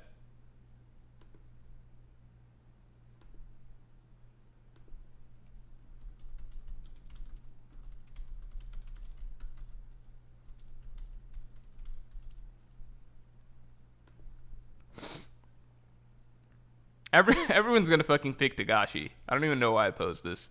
It's just hate on Jujutsu Kaisen season, right? Although Hunter x Hunter has some haters too. I think a lot of One Piece fans dislike Hunter x Hunter because it kind of competes with One Piece in that sort of realm of like, what's the best shonen? Because nothing else really competes with One Piece for best shonen, right? At this point, right? There's nothing else that really competes with One Piece in that field. Like, the ones that used to, like Naruto and stuff, have fallen off. Then there's new gen stuff, but like, you know, it's way too early for people to be putting something like, oh, it's tight, huh? It's actually really tight. Never mind. Yeah, it's close to 50-50. Yeah, I mean, I know there's new gen shonen that people really love, but like, they're too early for people to really put them in the GOAT conversations. So it's really just One Piece and Hunter x Hunter, right? And One Piece is like the traditional pick for best shonen of all time. And then Hunter x Hunter is like that more, like, how do I say, that more, like, how do I say, it's like the sidestep. It's like the pick that's a little, it's mainstream, but outside the mainstream a little bit. So it's like a little sexier, if that makes sense, right? It's like the classy thinking man's shonen to some degree, I guess, whereas One Piece is like the all-round, more traditional, pure great shonen, right? Like, I think One Piece is the perfect encapsulation of all things shonen, right? I think Hunter x Hunter is like, it's good for reasons that aren't traditional to shonen, I think, but it still falls into that category. I don't want to get into subversion and all that stuff because that's not necessarily what it's about, but it's good for reasons that aren't traditionally the same reasons that... Like, I think One Piece is the best for the things that I value in shonen. I think Hunter x Hunter is good for other things. But I think that One Piece and Hunter x Hunter fans have always like had a bit of a rivalry to some degree, just because like the title of best shonen has always kind of been One Piece's thing, but then some people bring up Hunter x Hunter and are like, well, this is the real best shonen, and that, like, you know, that's its own whole conversation. Like, when you're comparing, like, people don't really compare One Piece to Berserk because it's just too different, and it's kind of like, it's just, One Piece does a lot of things really, really well, but I think any One Piece fan will acknowledge that Berserk does, like, a shit ton of things, like, in its own stratosphere, right? They have different strengths, like, you know, but, like, Hunter x Hunter and One Piece, it's, like, close enough to the same niche that, you know, Brave Rice's Dark Horse yet? Yeah. Kosh Bandit says, I'm different pick. Yeah, it kind of feels like that. Although, I mean, you know.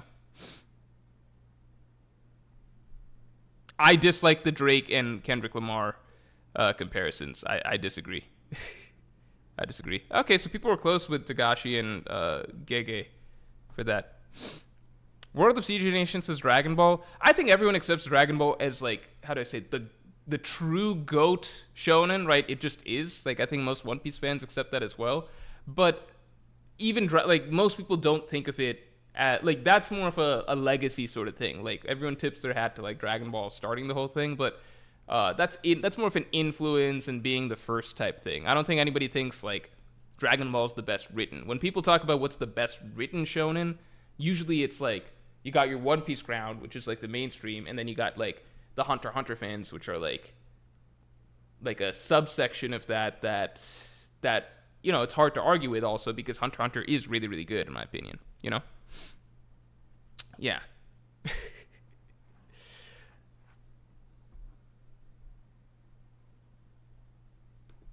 Yeah. I think, like, people talk about, like, One Piece and Naruto being, like, the rivalry, right? I think One Piece's true rival is Hunter x Hunter because One Piece and Naruto, they do very similar things and they operate in a very similar sphere. It's just that Naruto fell off writing-wise after a long period of time, whereas One Piece really just kind of kept it up and in many ways got better and showed that it had, like, a really full story plan, right? So One Piece, I think, has dusted all of its normal shonen rivals. So now it's more like the more mature, sophisticated, I guess, types of storytelling that it competes with like a Hunter x Hunter, you know?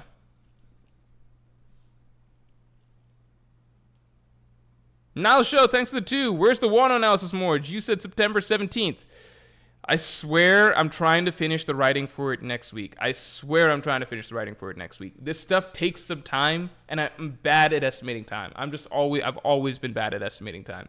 It's close to, it's close though. I'm really, like, you guys think that, how do I say this? You guys think at this point it's not even like I'm stringing you guys along type thing. It's more like I want to be done with it too. I want to be done with it. I want to put it out. I think the week that I put out the Wano analysis, I'm not putting out a video the week afterwards. I'm taking a break off. Like, I'm taking a week off. So I want to be done with it too. I want to be done with it. I will tell you guys when I'm done writing it, like done with the writing process, the draft process, and then I move on to recording, etc. Yeah. On a side note, because you mentioned Wano, just as a reminder, this is the last week that you guys can get Wano Country, Egghead Island, and Whole Cake Island. Here is what is happening next Monday's stream. Something very important is happening next Monday's stream. For everybody who buys the bundle, right, of the 3 posters, you get an invite to join me on stream to talk for a segment about any topic you wish. You can debate me on a subject. You can share your theory with the people. You can share an analysis that you have with the people. You can bounce some ideas off of me. That's happening this next Monday. All right? So next Monday, everybody who bought the bundle, you're invited to the stream. Right now, we're still waiting on signups, etc. Because out of the people that bought the bundle, so far, several people have not yet signed up for their time slots, so there's still time slots available. We filled out, I think, six-ish of the time slots so far. So this is a reminder to everybody who bought the bundle. Next Monday is the day. Next Monday is the stream. So if you've bought the bundle, go to your email. You should have a thing in your email, or on the back of your poster, there's a QR code. Do the thing if you want to get your time slot to join me on stream, right? So that's happening next Monday.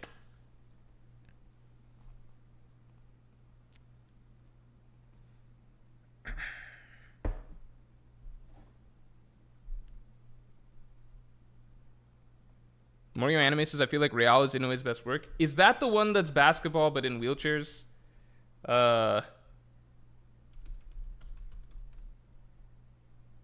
Yeah, wheelchair. I just can't. I can't imagine myself reading this. I just can't. Tom says, Morj, this coming Monday or the week after? This coming Monday. If you get it right now, you can still... Up till Monday itself, like, probably midday Monday is when we do the cutoff, but up till Monday itself, if you get the bundle, you will get an email with the link to the Calendly to sign up for your time slot, right? So right now... Okay, here's the situation. If everybody who bought a bundle signs up for a time slot, we won't have enough time slots for that Monday. So I would have to do an additional stream. But as of right now, this is a reminder to people who have bought the bundle. Most people who have bought the bundle have not yet signed up for their time slot. So this is just a reminder that time is ticking down for that. This Monday is when the stream is. I'm not going to do... unless... Well, we'll see. We'll see, basically. But this Monday is the time slot for that thing. Jude DeMilford. Well, I'll give a link for people if anybody's interested in, still getting stuff. But, yeah. Hold on.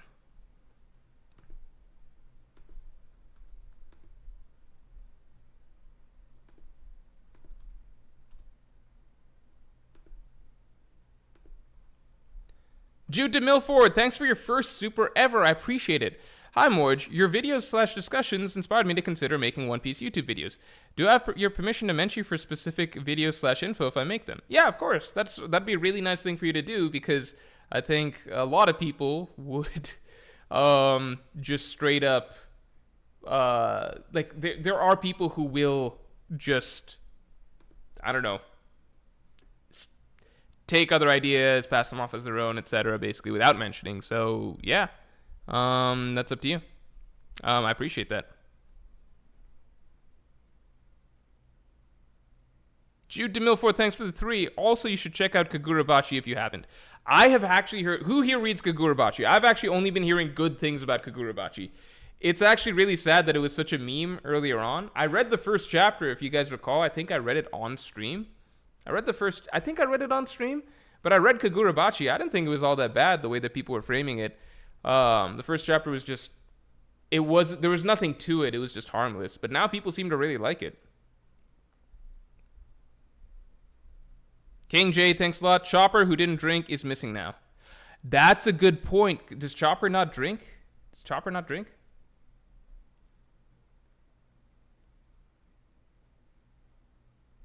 Damn, people are really saying it's good. All right. That's so exciting then, huh? Because that means that, like... Okay. So if we look at generations... I've talked about this before. But if we look at kind of generations of manga, right? I personally feel like there's... I feel like it falls into a few different categories, right? I feel like everybody loves this generation. So this generation feels more outside the box in its thinking and its approach in a lot of ways. Because you've got series like Chainsaw Man, then I understand that Dandadan is also a very uniquely written manga. And then Sakamoto Days is also kind of, like, people are really vibing with that. And then Kagurabachi, I don't know if it's different or anything like that, but people also really like it. So that's 4 new gen manga that I understand people really, really vibe with, right? Chainsaw Man, Dandadan, Sakamoto Days, Kagurabachi. Those are all 4, like, newish things, right? I feel like... I've talked about this before, but I feel like once you had the Big 3 era, right? The series that were really the children of Dragon Ball, right? Big 3 era, One Piece, Naruto, Bleach. A lot of people say the Big 3 era is more of a Western thing than a Japanese thing, but you also saw similar types of writing even in the series that were popular in Japan, I felt. But let's say One Piece, Naruto, Bleach, right? Because beyond that, you got like stuff like Fairy Tail and stuff. That's also very similar in that same category. Those series are all pretty damn like influential, but almost too influential in that like a lot of the series that came after it, they kind of got like eaten up, like they didn't really get to make a big name for themselves, like 7 Deadly Sins or whatever, right? There's like a whole lost generation of series that kind of came and fell after the Big 3. And then you have this next generation, so there's the Big 3 generation, and the generations kind of blend together. But there's the Big 3 generation, then there's like a whole slew of manga that didn't follow what the big, like, that came kind of in the wake of the big three that didn't do well. And then you have this next generation that was like the My Hero, the Demon Slayer, the Black Clover, a Fire Force, things like that. That really directly pulled straight from the big three and just tried to copy a lot of what they did, and like a Jujutsu Kaisen even, that tried to copy a lot of what the big three did and just like work with that and try and make their own thing off of that, right? So I view that as like, there's a lot of good, enjoyable series, but I view it also as a bit of a copycat generation that just worked a lot with the things that worked before and then infused some of their newer stuff into it, right? And then finally now I think we're moving past that shit. I've talked about this on stream before. I've said that multiple times already, but I just want to make that clear. Like, this isn't like a new observation I'm trying to make, but like, yeah, now I feel like we're getting to stuff that's like more away from what was working with like Naruto, Bleach, One Piece influence, you know? CT24 says more predictions, Law joins Cross Guild. Oh, that's a cool idea.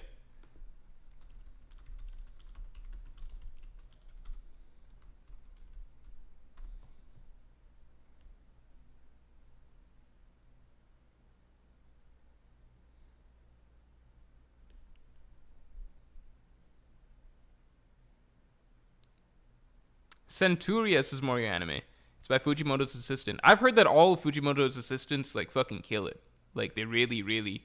Undead Unluck. I like Undead Unluck quite a bit.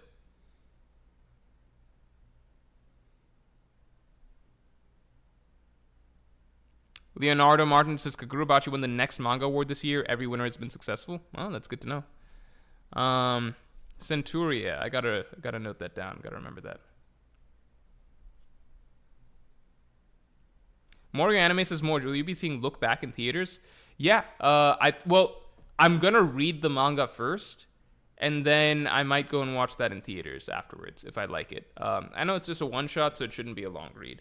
I loved Goodbye Eri. I think Goodbye Eri is fucking phenomenal. So, like, I think if you just need anybody to understand Fujimoto's writing style and why there's literally nobody like him, and the fucking batshit, like, I think Fujimoto's just a master of being able to play with the reader's assumptions, emotions, their level of investment, etc. And he's able to just crumple it all up and throw it in a ball as though he doesn't care, and then make you care again, and then just stomp on it and be like, I got you.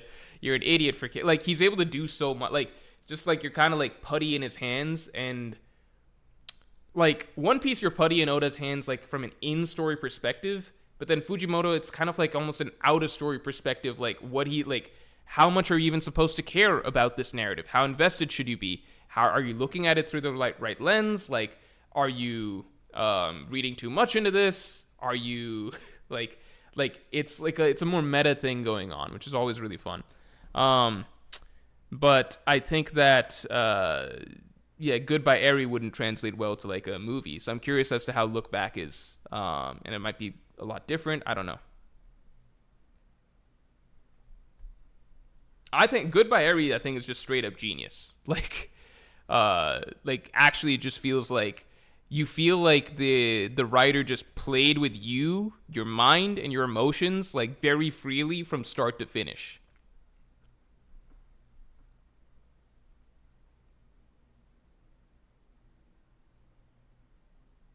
Stoop Kid says, I kind of agree. I agree with your analysis of different generations, but One Piece is kind of an anomaly. You don't really see One Piece direct influence in other series. Yeah, and I've talked about that in other videos. I think One Piece is too hard to emulate. I actually dropped a video on that as well, like why there will never be another manga like One Piece. Naruto and Bleach really are the ones that people try and emulate. You can't emulate One Piece because it just takes too much, like... If you're trying to emulate One Piece, you're setting yourself up to fail, because it's not likely there will never be another manga that can craft like a modern day epic in a week-to-week magazine again. You just can't shoot for that. Just everything about One Piece, like the way the protagonist is written, the way the story structure is written, it's just too hard to emulate on a long-term scale. So really, I'm talking about Naruto and Bleach in that sense.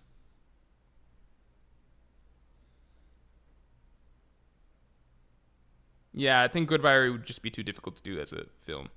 It'd be very ambitious, but yeah. Looking in the mirror says, "Hey Morj, just got to the stream. Which prediction do you believe in the most so far?" Oh, I have to do my prediction as well. The prediction I believe in the most so far is, I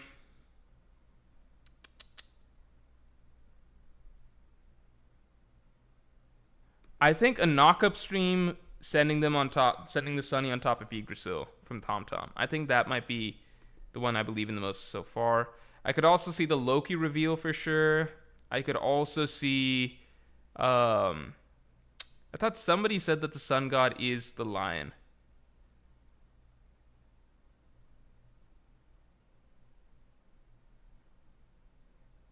Oh yeah, L said the sun god is the lion.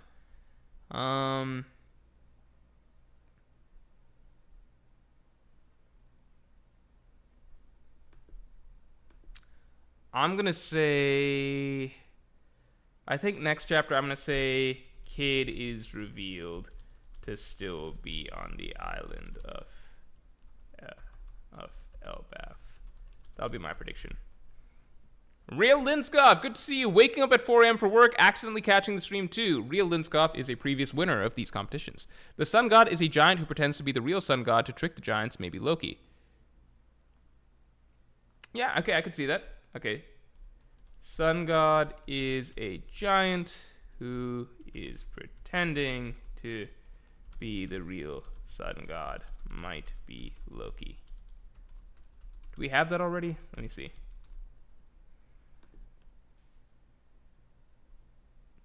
No, I don't think we have that. All right, we're probably going to call the stream in the next 5-ish minutes. King J says, Morj, there's a good chance that Loki looks just like Gear 5th Luffy. That'd be funny, because then that's maybe how he's able to trick people into being into sun god stuff. Manny says, Morj, what's your favorite Ghibli film? They're going to re-release Howl's Moving Castle in theaters this weekend, so I'm going to go see it.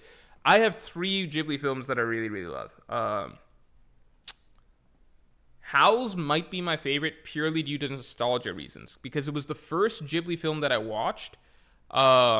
And my next door neighbors at the time, like when I was a kid, it was probably elementary school. It was definitely elementary school. Was it? I think it was elementary school. Yeah, I went over to their house and they had it, and then I watched it with them, and that was the first Ghibli film that I saw, and it was very different than other American animated movies that I'd seen. So I just really enjoyed stepping into that sort of a world, and that sort of like, it just has a very different sort of flow and narrative structure, and just like it doesn't hit the same beats that you kind of expect like from an American film. It's a lot slower. It's more meandering in its kind of story. It doesn't have set beats that it feels like it needs to hit. The way the plot resolves is very different. It's a lot more on charm, atmosphere, a relaxing sort of pace. That stuck out to me quite a bit, and so I liked Howl's quite a bit, and then later on like got it again to watch with my family. So Howl's was the first, so it stands out to me quite a bit. Spirited Away, I will say, is not one of my favorites. I'll get into that why in a second. But Howl's is my favorite in terms of like nostalgia. Then Princess Mononoke, I think that's the most impressive as like, it's the most ambitious Ghibli film. It's the most impressive in terms of like the type of tale that it tells. It's very artistic. It feels like the most the most carefully directed and paced. Feels very weighty in that sense. So I think maybe as a film, it's maybe the best one. And then finally, Castle in the Sky is my favorite story and setting. I really love the Castle in the Sky story and setting. Like Lapida, that's just it just feels very dreamy, and it touches a part of my imagination that I think is very special to me, like just the concept and the way that whole tale played out, and like just the atmosphere in the actual Castle in the Sky section of the story. Like, so I think if I were to say, I'd say like Castle in the Sky would probably be my favorite if I didn't have if I hadn't seen Howl's first. Howl's is maybe my favorite because of nostalgia, but I don't know. It's either that or Castle in the Sky. But then also Mononoke is the one that I think I respect the most as a film, so I think it's maybe the best one. So I actually kind of cycle between those three. Spirited Away, Spirited Away came on TV when I was a kid. All right, it came on TV when I was a kid. I forget which channel, but it was on TV. It was playing on TV when I was a kid, and I was young, and I was like, it was playing the beginning section when she and her family wander into that, town, village, etc., whatever it was, and her family starts to turn into pigs, animals. That scene was so vividly terrifying to me, I had to turn it off. Like, genuinely had to turn it off. But it fucking stuck in my mind. Like, for a kid at that age, like, that is, like, I was watching this by myself. There's nobody else around or whatever. Like, I was like, fuck, I'm fucking watching, like, a horror thing right now. What's happening right now, right? Like, that is actually touching into, like, a genuine fear that you have as a kid of just, like, being in a space, like, a abandoned area, and then just some crazy scary haunting magic happens that takes your parents away from you, and your parents are turned into animals, and then you're like lost and alone suddenly, and you don't know what to do, and it's just scary, right? That really touched a thing for me, and that was really fucking terrifying. But it stuck in my mind. I was like, what the fuck was that movie? Or that whatever I was watching? That was crazy. I don't know what that was. I didn't remember the name. And so it was some time before it finally came on TV again, and then I was able to watch it. But at that point, like, I was older. I wasn't really scared by that scene anymore. And I'd already seen multiple other Ghibli films. So Spirited Away actually didn't stick with me as much once I actually got to watch the whole thing. Because I think I'd already seen the beginning part. And, like, that had really built it up as this really scary thing in my mind. And then when I saw the rest of it, I didn't actually find the rest of it as interesting. Because, like, it had been built up in my mind as, like, man, I really wonder what happened in the rest of that movie. Like, that was such a scary, crazy premise at the beginning. I viewed it almost as like a horror movie, right? As a kid, that's what I thought it was going to be. And then finally when it came on TV again, I was like, okay, now I can watch this. I'm like older now. And then I was like, okay, it's not as interesting as I initially thought. So my whole concept of what the movie was skewed by that. Because, like, then the next scenes were like them and, like, washing this mud monster or something. And I'm like, this isn't scary. This isn't, like, as cool as I thought it was when I was a kid. So it just didn't live up to that. And then beyond that, Spirited Away has, I think, out of the popular Studio Ghibli movies, it has the weakest story. Like, it doesn't really have much of a story. It has the loosest story. Even compared to a Howl's Moving Castle, Spirited Away's story is the loosest. So really, it's about the world and, like, the charm of it, etc. But I'd already seen so many other Ghibli movies at that point that, the Ghibli world and vibe and stuff like that wasn't really that new to me. I think Spirited Away was the first for a lot of people, so the world and the vibe and the charm and the style is very fresh to them, so it stands out more. It didn't for me. It didn't have as much of a captivating story, and the film in general was not as crazy as I initially imagined it to be when I was watching it as a kid. So, Akash Panda, thanks for the 5-man. You praised the structure of One Piece a lot in your video. What does the grand epic structure offer a story? Why do you like it? Criticisms of the structure. So the reason that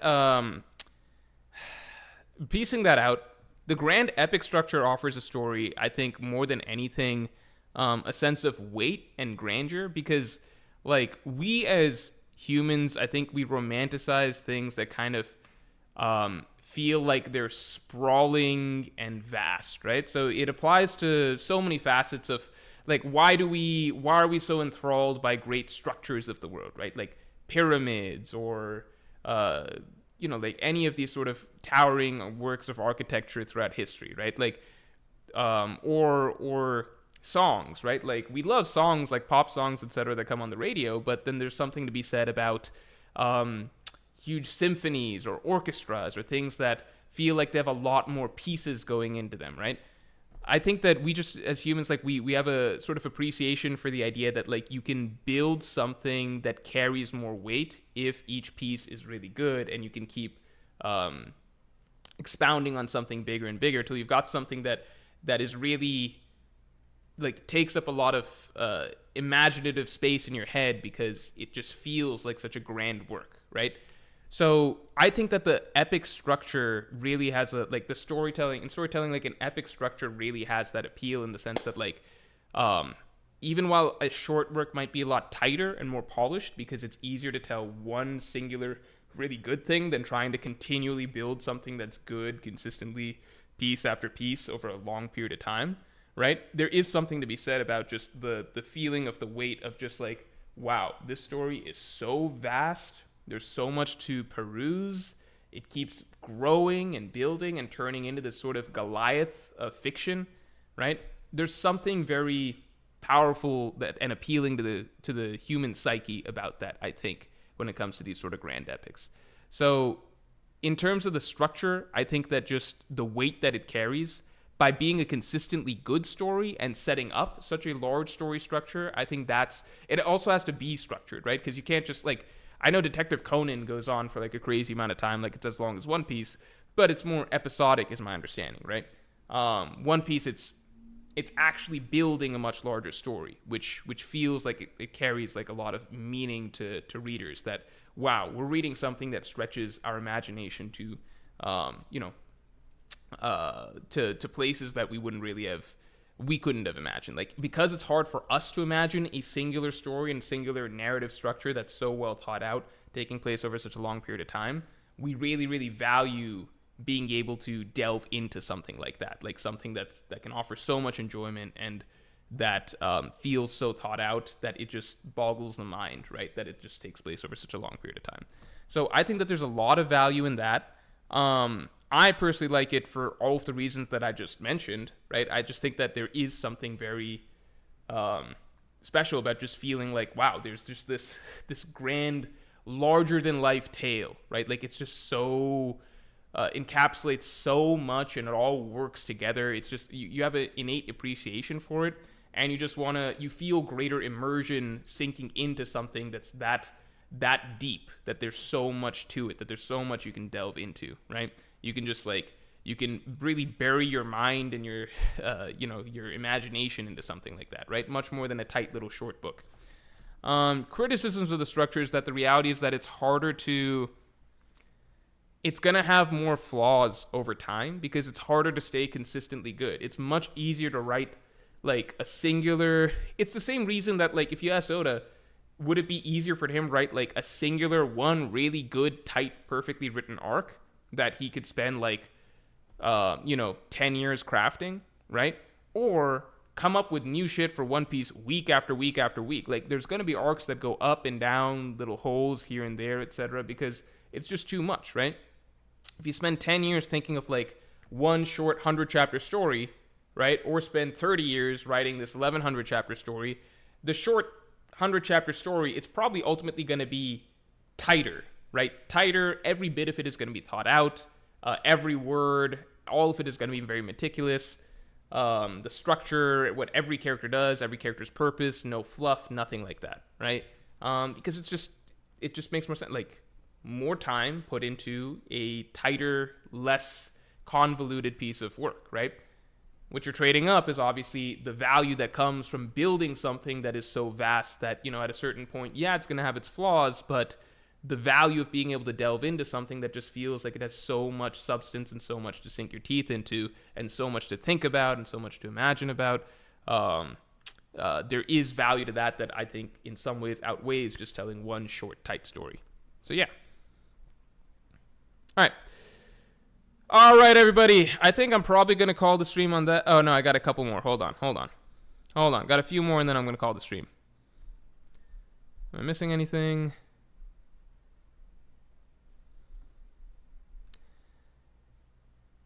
Jude Demo Ford, thanks for the 8. I have an unrelated theory. I think if Luffy dies, the Gum Gum fruit could be eaten by the Sunny. It's a cool way to immortalize the bringing of dawn. That's a really, really interesting idea. That would be really cool. It would be like a post-One Piece sort of thing. That'd be kind of crazy. But like crazy in a way that like fits One Piece. And then the ship just sailing around with the devil fruit. The one problem with that I'll just say is that unfortunately then the ship couldn't sail because if you've eaten a devil fruit then you automatically sink. But it's an interesting symbolic idea. Honk Shu, me, thanks for the 2. A silhouette ship approaches the Straw at Sea. Is that too vague? Fuck it. It's towards the end of the stream. I'll throw it in.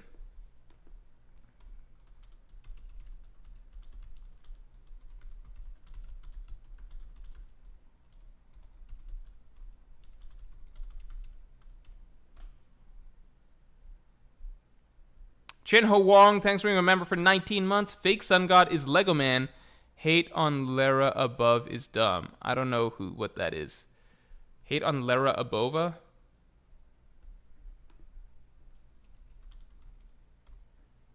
Oh, the actress. Robin's actress. Oh, yeah, no, that stuff's dumb. I agree. I recognize the name. I'm sorry, I just forgot. Fake Sun God is Lego Man. That's an interesting idea.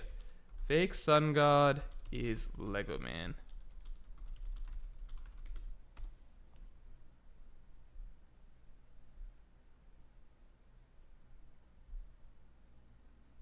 Umir, thanks for the 2. Thoughts on Akira movie? Do you think it holds up? All right, so this is absolute blasphemy, but I've never seen the Akira movie. I will see it at some point. I've just never seen it. I know, crucify me. I've never seen Akira. Hazard and Gibson, thanks for the 5. Prediction, Zoro will recite what happened to the Straw Hats as he can hold his liquor better. That's probably true, but I feel like Nami should be able to handle liquor better than Zoro, right? At least as good as Zoro.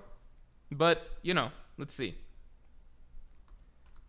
Zoro will tell the Straw Hats what happened because he can handle his liquor.